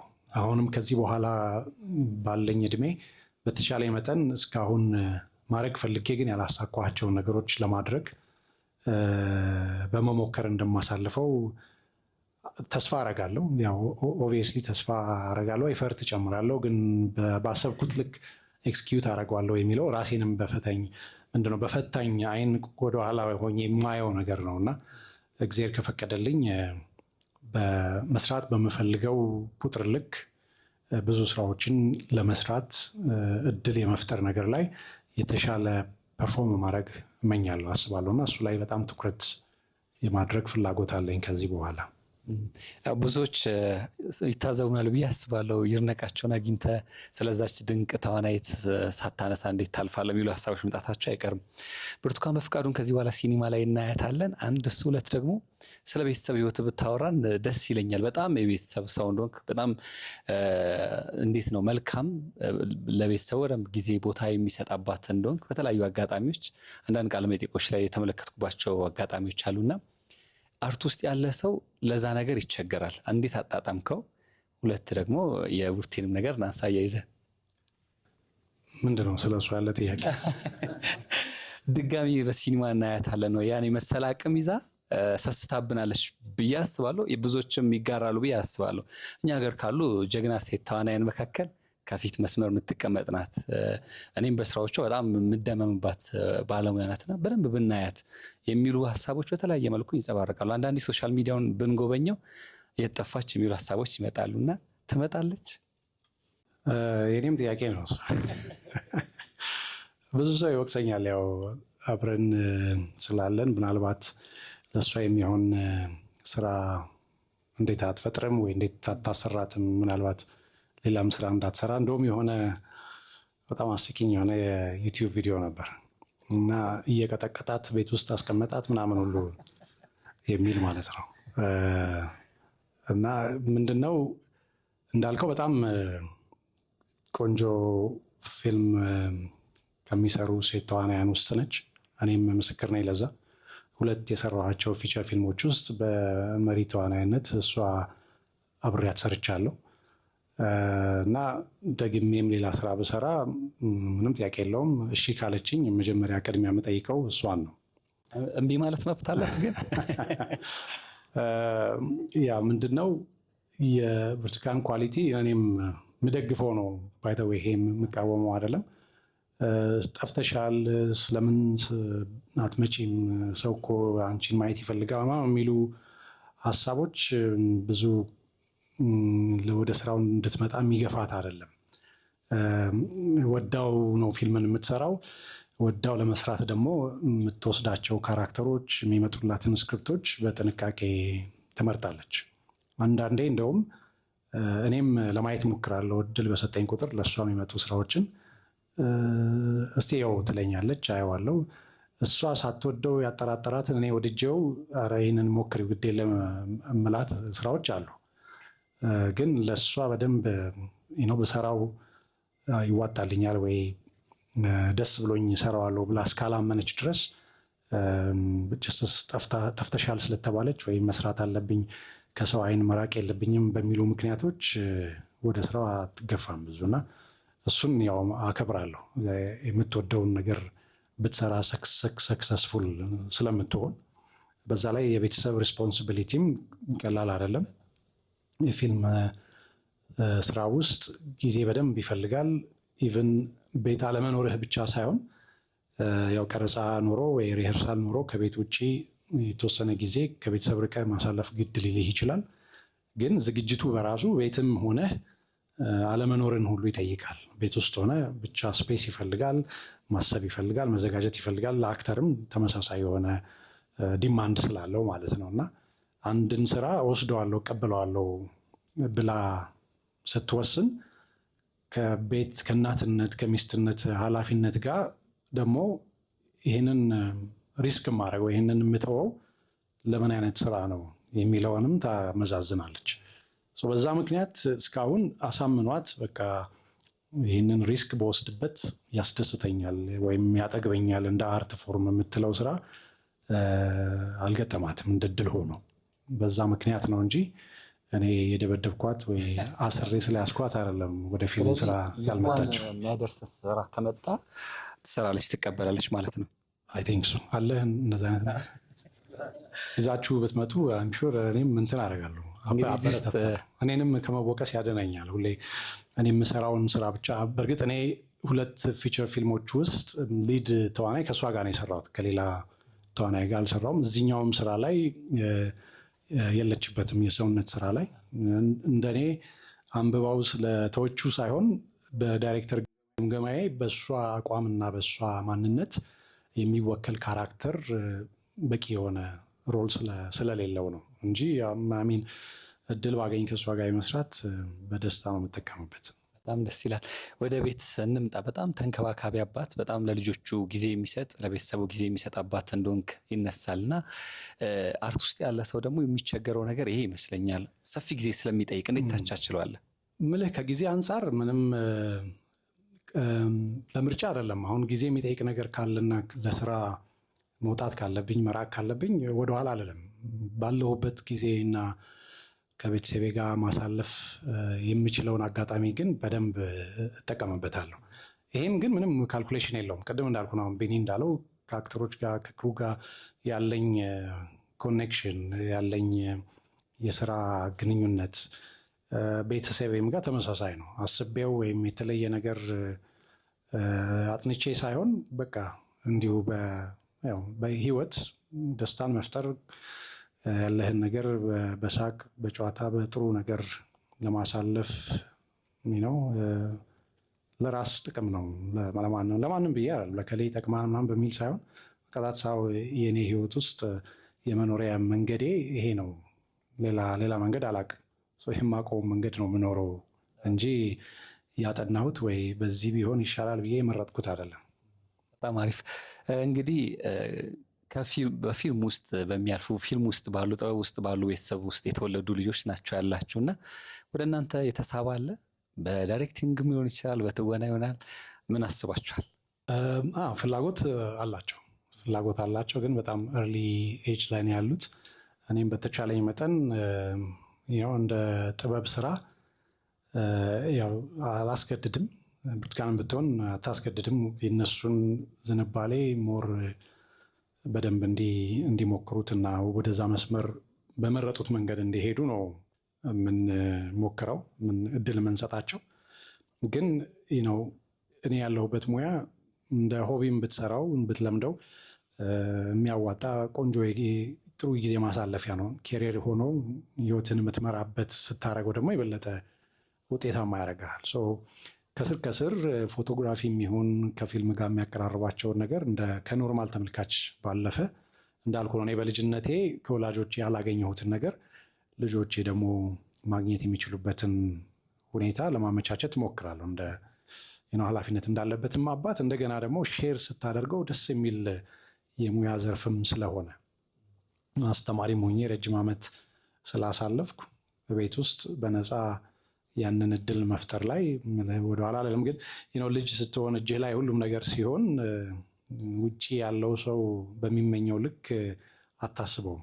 በእጅ ያለው ወርቅ እንደሚባለው ግን ስቲል ባሉበት እድሜ ላይ ወደ ሙያው ኢንትረስት ያላቸውን በደንብ እናበረታታለን። የምንችለውን ነገር እንዲማሩ፣ እንዲያዩ፣ እንዲያጠኑ ስፔስ መፍጠር ከልጅነት ጀምሮ ምን ልምድ አለን። ፊልም ካየም በኋላ ስለ ፊልሙ ጠይቃቸዋለሁ ጥያቄ። ለምን እንደዚህ ምን ተሰማህ? እንዴት ሆነ? እሱን ኢንጌጅመንት በጣም አፕሪሼት አደርጋለሁ እና ያ ዲስከሽን ሁሌም ኢንጆይ የማደርገው ነው። አሁንም ድረስ እሱ ልምድ አለ። ትልቁ ልጃችን አሁን 16 ዓመት አልፎታል። ወደ ጉርምስና እድሜ ገብቷል ኦልሬዲ እና ያንን ኢንጌጅመንት በበሰለ ማይንድ እኔ በሱ እድሜ በማላስብበት መንገድ ማሰብ ይችላል አሁን እና እሱ ሳየው በጣም ያስደስተኛል። ብዙ ተስፋ እንዳደርግ ያደርገኛል እና አይ ቲንክ ጥሩ እድል አለ ብዬ አስባለሁ እዛ። በጣም ጥሩ። እንግዲህ በጥበብ ውስጥ ነው የምታሳልፉ። ከዛ ውጭ ግን ምን ያስደስታል? በቀን ውሎ ውስጥ ሳታደርግ የማታልፋቸው ቁልፍ ነገሮች ምንድን ናቸው? ልማዴ ነው ልትል ትችላለህ? ወክ ማድረግ በጣም ወዳለሁ። በቻልኩት መጠን ወክ አረጋለሁ እድል ካገኘሁ። ከዛ ውጭ ግን በቃ ምን ከፊልም ውጭ ምን የተለየ ነገር ያስፈልጋል? ወንዶች በእግር ኳስ አንታማም ብዬ ነው። እግር ኳስ መጫወት በማየቱም ቢሆን ማየት ያለው ግን በጣም እንትን አይደለም። የፊልምን ያህል አይደለም ለእግር ኳስ ያለ። ስለዚህ ሙሉ ህይወት ፊልም በቃ ከላይ እስከታች ስለ ፊልም ማየት፣ ስለ ፊልም ማንበብ፣ ስለ ፊልም መስማት፣ ስለ ፊልም ማውራት፣ ስለ ፊልም ኤክስፕሎር ማድረግ በቃ ያ እንደ እንጀራ እንደ ውሃ ነው ለኔ። ቁጭት በህይወት ውስጥ አለ? እንደው ወደ ኋላ መለስ ብለህ ዛሬ ላይ ያለው ይድነቃቸውን ተውና የዛሬ 10-15 ዓመት የነበረው ይድነቃቸው አንዳች እድልና አጋጣሚ አግኝቶ ወደ ኋላ ሄዶ ያን ነገር አስተካክሎ ይመለስ ቢባል ምን አስተካክለህ ትመለሳለህ?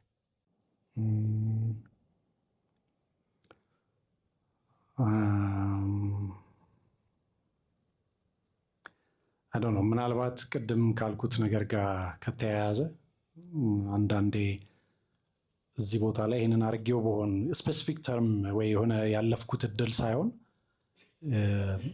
አሁን የሲኒማ ፊልም ብሰራ የሚለውን ሀሳቤን ሞክሬዋለሁ አንዴም ሁለቴ በመሀል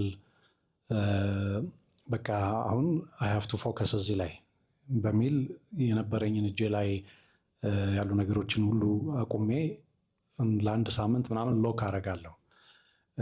ከዛ ውስጥ ግን የሆነ ነገር መልሶ ፈንቅሎ ያወጣኛል። ሜይ ቢ ቀጣይ ሌላ ቢግ ፕሮጀክት መጥቶ ሊሆን ይችላል፣ ወይ ይህንን ስራ የሚል ጥያቄ መጥቶ ሊሆን ይችላል እና ቆይሽችን ሰርቼ እመለሳለሁ ብዬ ትቼ እሄድና ያንን ሰርቼ ስመለስ እንደገና ሌላ ስራ ይመጣል፣ ሌላ ስራ። በዛ መንገድ ቁርጥ ያለ ይሄ ይቅርብኝ እዚህ ላይ ላተኩር የሚለውን ነገር ሳልወስን ቆይቻለሁ።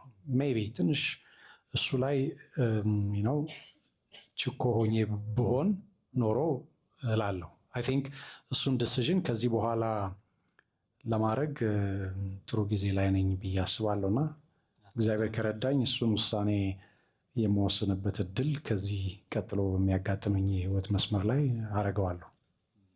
በጣም ደስ ይላል። የኢትዮጵያ ፊልም ጉዞ ውስጥ በጣም ተቀይሮ ላይ እፈልጋለሁ የምትለው ነገር ምንድን ነው? በጣም ብዙ ነገር አለ። እኔም በተለያየ አጋጣሚ እድል ገጥሞኝ ለመሞከር አንድ ሁለት መስመር የሄድኩባቸው በተለይ ተባብሮ የመስራት ነገር ላይ እርስ በርስ ሙያውን የሚያሳድገውን ነገር ኢኖቬቲቭ በሆነ መንገድ እንድናስብ ተግባራዊ እንድናደርግ የእኛን የፊልሙ ሙያ ከውጭ ሆነው የሚደግፉ የሚያግዙ ወር ደግሞ እንዲሳካም እንዳይሳካም ሊያደርጉ የሚችሉ ውሳኔ ሰጪ ቦታ ላይ ያሉ ሰዎችን ፖሊሲ ሜኪንግ ላይ ሊሆን ይችላል፣ ሌሎች ስቴክሆልደሮች ፋይናንሻሊም ፊልምን ሰፖርት የሚያደርጉ ሰዎችንም ሊሆን ይችላል። በብዙ መንገድ ፊልም እንዲያድግ አስተዋጽኦ ማበርከት ያለባቸው ባለድርሻ አካላት አሉ እና እነዚህን ተቋማት፣ ግለሰቦች ሊያሳምን በሚችል ሌቭል ጠንካራ የሆነ ህብረት የለንም እንደ ፊልም ሰሪዎች እና ያንን ዩኒቲ የምንፈጥርበት እድል ሁላችንም ይመለከተኛል ወይም እዚህ ላይ የኔ ኢንፑት ጠቃሚ ነው የሚለውን ከልብ ወስደ ነው። በተለይ አንዳንድ የምንሞክራቸው አሁንም እንቅስቃሴ ላይ የጀመርነው ነገሮች አሉ። የኔ ፒየር ፊልምሜከርስ ማለት በእኔ እድሜ ያሉ ከኔም ያንገር ከኔም ወጣት ሆነው ፊልም ስራ ላይ ጥሩ አስተዋጽኦና ተጽዕኖ መፍጠር የሚችሉ ባለሙያዎች ሆነን አንዳንድ ነገር እየሞከርን ነው። በጣም የምመኘው ነገር ፊልም ባለሙያው በህብረት ወጥ የሆነ ቋሚ የሆነ የማይከሽፍ ኮንሲስተንት ላይክ ለተመልካች በሚያጠግብ መንገድ ሳይቋረጥ የሚመጡ የፊልም ምንድነው አቅርቦቶችን የምንሰራበትን ኔትወርክ በአንድነት እየተጋገዝን የምንፈጥርበት መድረክ ላይ የተሳካ ነገር እንዲኖር ምኞቴ ነው። ለዛም ደግሞ ከኔ የሚጠበቀውን ነገር ለማድረግ ወደ ኋላ ሳልል ሁሉም ፊልም ባለሙያ አንዳንዴ የሆነ ነገር አንድ ሰው ቀድሞ ሊጀምር ይችላል። እዛ ቀድሞ የጀመረው ሰው መሀል ባትገኝ ባትሆን ራሱ የዛ ነገር ተባባሪ ሆነ ኮንትሪቢዩት ማድረግ ትችላለህ እና ያንን ሜንታሊቲ ሁሉም ሰው ወስዶ በጋራ ጥሩ ነገር የሚሰራበትን ዲስትሪቢሽን ሲስተሙ ሊሆን ይችላል። ቅድም እንዳልኩት ፊልም በዛ ፔን አልፎ ሰርተው የሚያሳየው ሰው በሚወስነው መንገድ ብቻ ፊልም ዲስትሪቢዩት ሲደረግ ወይም ፊልም ሲጎዳ ማየት ፔንፉል ነው በጣም እና ያንን ተጽዕኖ መፍጠር የሚችል ተቋም እንደ ፊልም ባለሙያ ክሬት ማድረግ በጣም ወሳኝ ነው። እኔ አሁን ጥሩ ፊልም ብሰራ ቢኒ አንድ ጥሩ ፊልም ቢሰራ ኤኒዋን ከእናንተ ውስጥ አንድ ሰው ለፍቶ 2 ዓመት 3 ዓመት ወስዶበት ጥሩ ፊልም ቢሰራ ያንን ጥሩ ፊልም ሌላ ጓደኛው፣ ሌላ ወንድሙ፣ ሌላ ፊልም ባለሙያ መልሶ ያንን ያህል 3 ዓመት ሳይወስድበት በቀጣይ ወር ላይ ከዛ ጋር ማች የሚያደርግ ጥሩ ፊልም ይዞ ቢመጣ ያዋጣናል። የምንመቃኛኝበት ወይም የኔ ተሳክቶልኝ የእሱ በወረደ ወይም የእሱ ፌል ባደረገ የምንለው አይነት ሙያ አይደለም። ሁላችንም ለሌላው የፊልም ባለሙያ ስራ የተቻለንን ኮንትሪቢዩት አድርገን የተሳካ ስራ እንዲሆን በሀሳብ ከመመኘት አልፎ እኛም ማድረግ የምንችለው ቀና አስተዋጽኦ ካለ ሳንሰስት ነው ልንሰጥ የሚገባው ምንም ነገር ሳይገድበን። ለምን ጥሩ ፊልም በየወሩ ወጣ ማለት የፊልም ተመልካች ቁጥርን ኮንሲስተንት በሆነ መንገድ እያፈራን እያበዛን ነው የምንሄደው። እንደ ምንድነው ባላንጣ እንደሚሆኑ የጎረቤታማች ሱቆች አይደለም ፊልም። ሁለት ግራና ቀኝ ያሉ ሱቆች ቢሆኑ እኔ ጋር ያለ እሱ ጋር የሌለ ምናምን አላግባብ ፉክክር ሊኖር ይችላል እና አንዱ አንዱን ለመጣል ቢዝነሱን ጠቅልሎ ለመያዝ ምናምን ትግል ይኖረዋል። ይሄ ግን እንደዛ አይደለም። እኔ ቆንጆ ፊልም ሰርቼ ቀጥሎ ቢኒ የሰራው ፊልም ቆንጆ ካልሆነ ለእኔ አደጋ ነው። ምክንያቱም እኔ ቀጥሎ የምሰራውን ፊልም ቢኒ የሰራው መጥፎ ፊልም ሰውን አባሮታል። ያ ቆንጆ ፊልም አያለው ብሎ ተስፋ አድርጎ የሚመጣውን ሰው ተከታታይ መጥፎ ፊልሞች ከወጡ ይሸሻል ሰው። ስለዚህ ቆንጆ ፊልሞች በተከታታይ መስራት ከቻለን፣ ፕሮዲውስ ማድረግ ከቻለን፣ እርስ በርስ ሰምሃው ያው በክሪኤቲቭ ዲሲዥን ውስጥ ጣልቃ እንገባለን ማለት አይደለም፣ ግን የተሻሉ ነገሮች የሚሰሩበትን እድል ለመክፈት መተባበር ላይ ወደኋላ ሳንል ኮንትሪቢዩት የምናደርግ ከሆነ ከኛ ስራ አልፈን የሌላው ፊልም ሰሪ ስራ የተዋጣ እንዲሆን የምናገዝ ከሆነ ትልቅ ለውጥ ማምጣት እንችላለን። እና ደግሞ ቀላል ሙያ አይደለም። እንኳን በቤተሰብ ደረጃ አይደለም በአገር ደረጃ ትልቅ ንቅናቄ መፍጠር የሚችል አርት ፎርም ነው።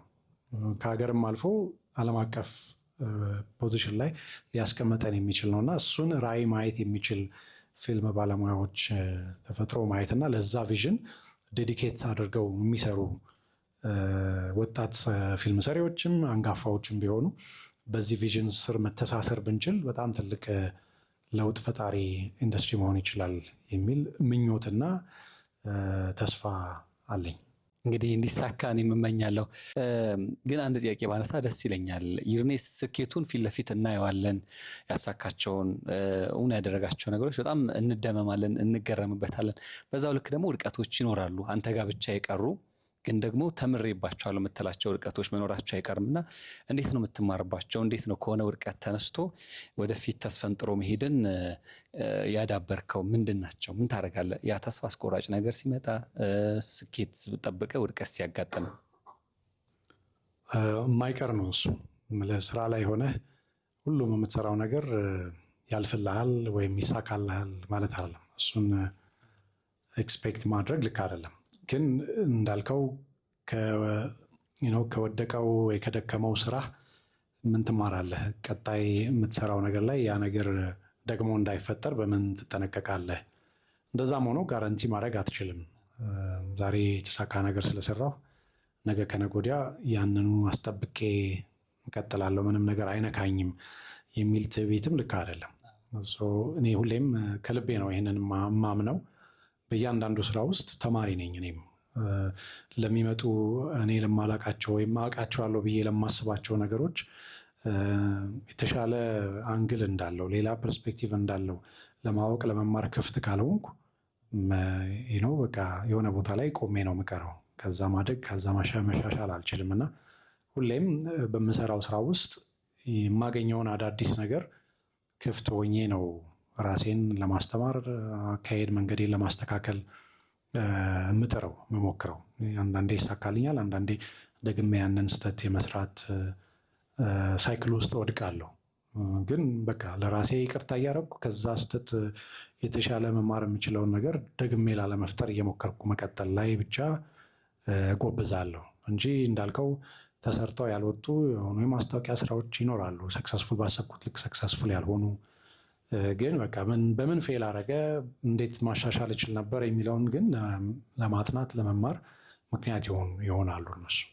ይሄንን ሁሌም ክፍት ሆነን ካልጠበቅን ወደፊት የማደግ ሩማችንን እንገድባለን እና ከቴክኖሎጂ ጋር ዘመኑ የሚያመጣቸው አዳዲስ ነገሮች ጋር አውቃችሁ አትጨርሱትም ምንም ነገር። ዛሬ አሁን እኔ እንዳልከው በሰሯቸው ስራዎች ሰክሰስ ስላረኩ ወይም ሰክሲድ ስላደረግኩኝ ተብሎ እዚህ ቁጭ አልኩኝ እንጂ ማስበው ውጤት አይደለም ለእኔ። ገና እዛ ቦታ ላይ ደርሻለሁ ብዬ አላስብም። እውነት ለመናገር አንዳንዴ እንግዳ ሁኜ እዚህ ላይ የክብር እንግዳ ሆነ ተገኝልኝ ስባል ግራ ይገባኛል። እሱ አንዳንድ እኔን የምልህ ራሴን እዛ ቦታ ላይ ስለማላስበው ውስን ነገሮችን ሰርቻለሁ። ተመስገን ጥሩ ነበሩ። ግን ከዚህ የበለጠ ማድረግ ላይ ነው ትኩረት የማደርገውና የተሻለ እድል የማገኝበትም እድሜ እንደሚሰጠኝ ተስፋ አደርጋለሁ። ይስጥህ በደንብ እንድናይ ያድርገን ነው የምንለው። ቅድም የተወሰኑ ሀሳቦችን አጋርተናል። እንደ በስተ መጨረሻ ግን እዚህ ላሉት ወጣቶችም ከወጣትነት እድሜም ሻገር ያሉ አሉ ታዳሚዎቻችንና ለእነሱ ማስተላለፍ የምትፈልገው መልእክት በተለይ ከፊልም ህይወት ጉዞ ጋር በተገናኘ እዚህ ጋር ያሉትም ከዛ ጋር የተገናኘ ህይወት መንገድ እንዳላቸው ነው የሚሰማኝና ከዛ ጋር በተገናኘ ማንሳት መጨረሻ መልእክት። አክቹዋሊ መልእክት ሳይሆን እንዲሁ ትዝብት ምንድን ነው በጣም ዋጋ የሚጠይቅ ወይም ዋጋ የሚያስከፍል የሙያ ዘርፍ ነው። ምን ማለት ነው? በጣም ትዕግስት ይጠይቃል። ትዕግስት ይፈትሻል፣ ይፈትናል። ከዛ ደግሞ በተወሰኑ ጠባብ መስኮቶች ውስጥ የሚመጡ እድሎችን የማግኘትን እድለኝነትም ይጠይቃል። አንዳንዴ ግን በነዛ ውስጥ ተስፋ ለመቁረጥ አንዱ ወሳኝ ነገር ነው። ያ ተስፋ ለመቁረጥ እስከምን ድረስ ግን እገፋዋለሁ የሚለው ፈተና እያንዳንዳችሁ እጅ ላይ የሚቀመጥ ነው። አምሹር እስከዛሬ ፊልም ሰሪ ለመሆን በተመኛችሁት ቦታ ላይ ራሳችሁን አገኛችሁት ወይ ለሚለው ጥያቄ ምን ያህሎቻችሁ አዎ የሚለውን 100% ቲክ ታደርጉታላችሁ? ለራሳችሁ መልሱት። ግን እንደዛ አይመጣም። ለእኔም ቢሆን በእርግጥ በጣም እድለኛ ነኝ ብዬ አምናለሁ። በመጣሁበት መስመር ላይ በጣም ብዙ ዋጋ የሚያስከፍል በጣም ብዙ የሚያስጠብቅ አይነት ጎዳና አልነበረም።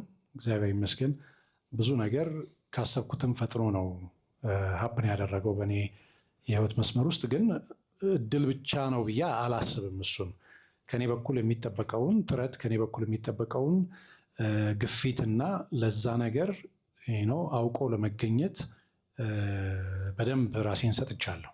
እናንተም ከእናንተ በኩል የሚጠበቀውን ያንን ነገር የማወቅ አንደርስታንድ የማድረግ የመፈተሽ እና ከእናንተ በኩል የሚወጣውን ነገር ሳትሰስቱ የመስጠት ነገር ላይ ቁርጠኛ ከሆናችሁ ጊዜ ሊወስድ ይችላል እንጂ መድረሳችሁ አይቀርም። ግን ከሪስፖንሲቢሊቲ ጋር ሲሆን ደግሞ በጣም ሪስክ አለው። ወጣት ስትሆኑ የነገ ከነገ ወዲያን ተስፋ እያለማችሁ በመጠበቅ ሂደት ውስጥ የተወሰነ እድሜ ልትጠብቁ ትችላላችሁ ወይ ልትቆዩ ትችላላችሁ። ከሆነ እድሜ በኋላ ግን ያ ፈታኝ ሊሆን ይችላል። የቤተሰብ ኃላፊነት ይመጣል። ራስን የማስተዳደር ኃላፊነት ይመጣል። በእናት በአባት በቤተሰብ ትከሻ ላይ ሆኖ ይህንን ውሳኔ ሁሌ የወሰኑ መዝለቅ መኖር አይቻልም። ኢትስ ኢምፖሲብል። ያንን ኃላፊነት በጊዜ መውሰድ ደግሞ ወሳኝ የሆነ ቁርጠኝነት አለና ሁለቱን ማስታረቅ የሚከብድ ቦታ ላይ ራሳችሁን ማግኘታችሁ አይቀርም። አምሹር በዛ ስትራግል ውስጥም እየኖራችሁ ያላችሁ ፊልም ሰሪዎች ትኖራላችሁ በእርግጠኝነት። እንደዚህ አይነት ሲቹዌሽን ሲኖር ትንሽ ስማርት ሆኖ ማሰብ ጥሩ ነው ብዬ አምናለሁ። ጎን ለጎን የመንቀሳቀሻ ሊሆን የሚችል ገቢ የምትፈጥሩበትን ከፊልም ስራ ውጭ ያለ ነገር ማሰብ መቻል ያንን ሪስክ ይቀንሳል። የፊልም ድሪማችሁን ልትተውት ይገባል እያልኩ አይደለም። ዶንት ጌት ሚ ሮንግ። ሙሉ ልባችሁን ለዚህ ነገር መስጠት ተገቢ ነው። ይህንን ሙሉ ልብ ሰጥታችሁ ግን 20 ዓመት ምንም ጠብ የማይል ነገር ውስጥ እየታገላችሁ 30 ዓመት እየታገላችሁ 10 ዓመት እየታገላችሁ የምትኖሩ ከሆነ ቆም ብሎ ማሰብ ይፈልጋል እና እሱን ጫማ መቀየር ላይ ውሳኔ መስጠት ላይ አስተውሎት ማድረግን እመክራለሁ። በጣም አሪፍ። እንግዲህ ትልቅ ነገር ያነሳ ነው። ዛሬው ዝግጅታችን ይህን ይመስል ነበር። ለይርኔ ግን አንዴ ሞራል ብትሰጡልን ብታመሰግኑልን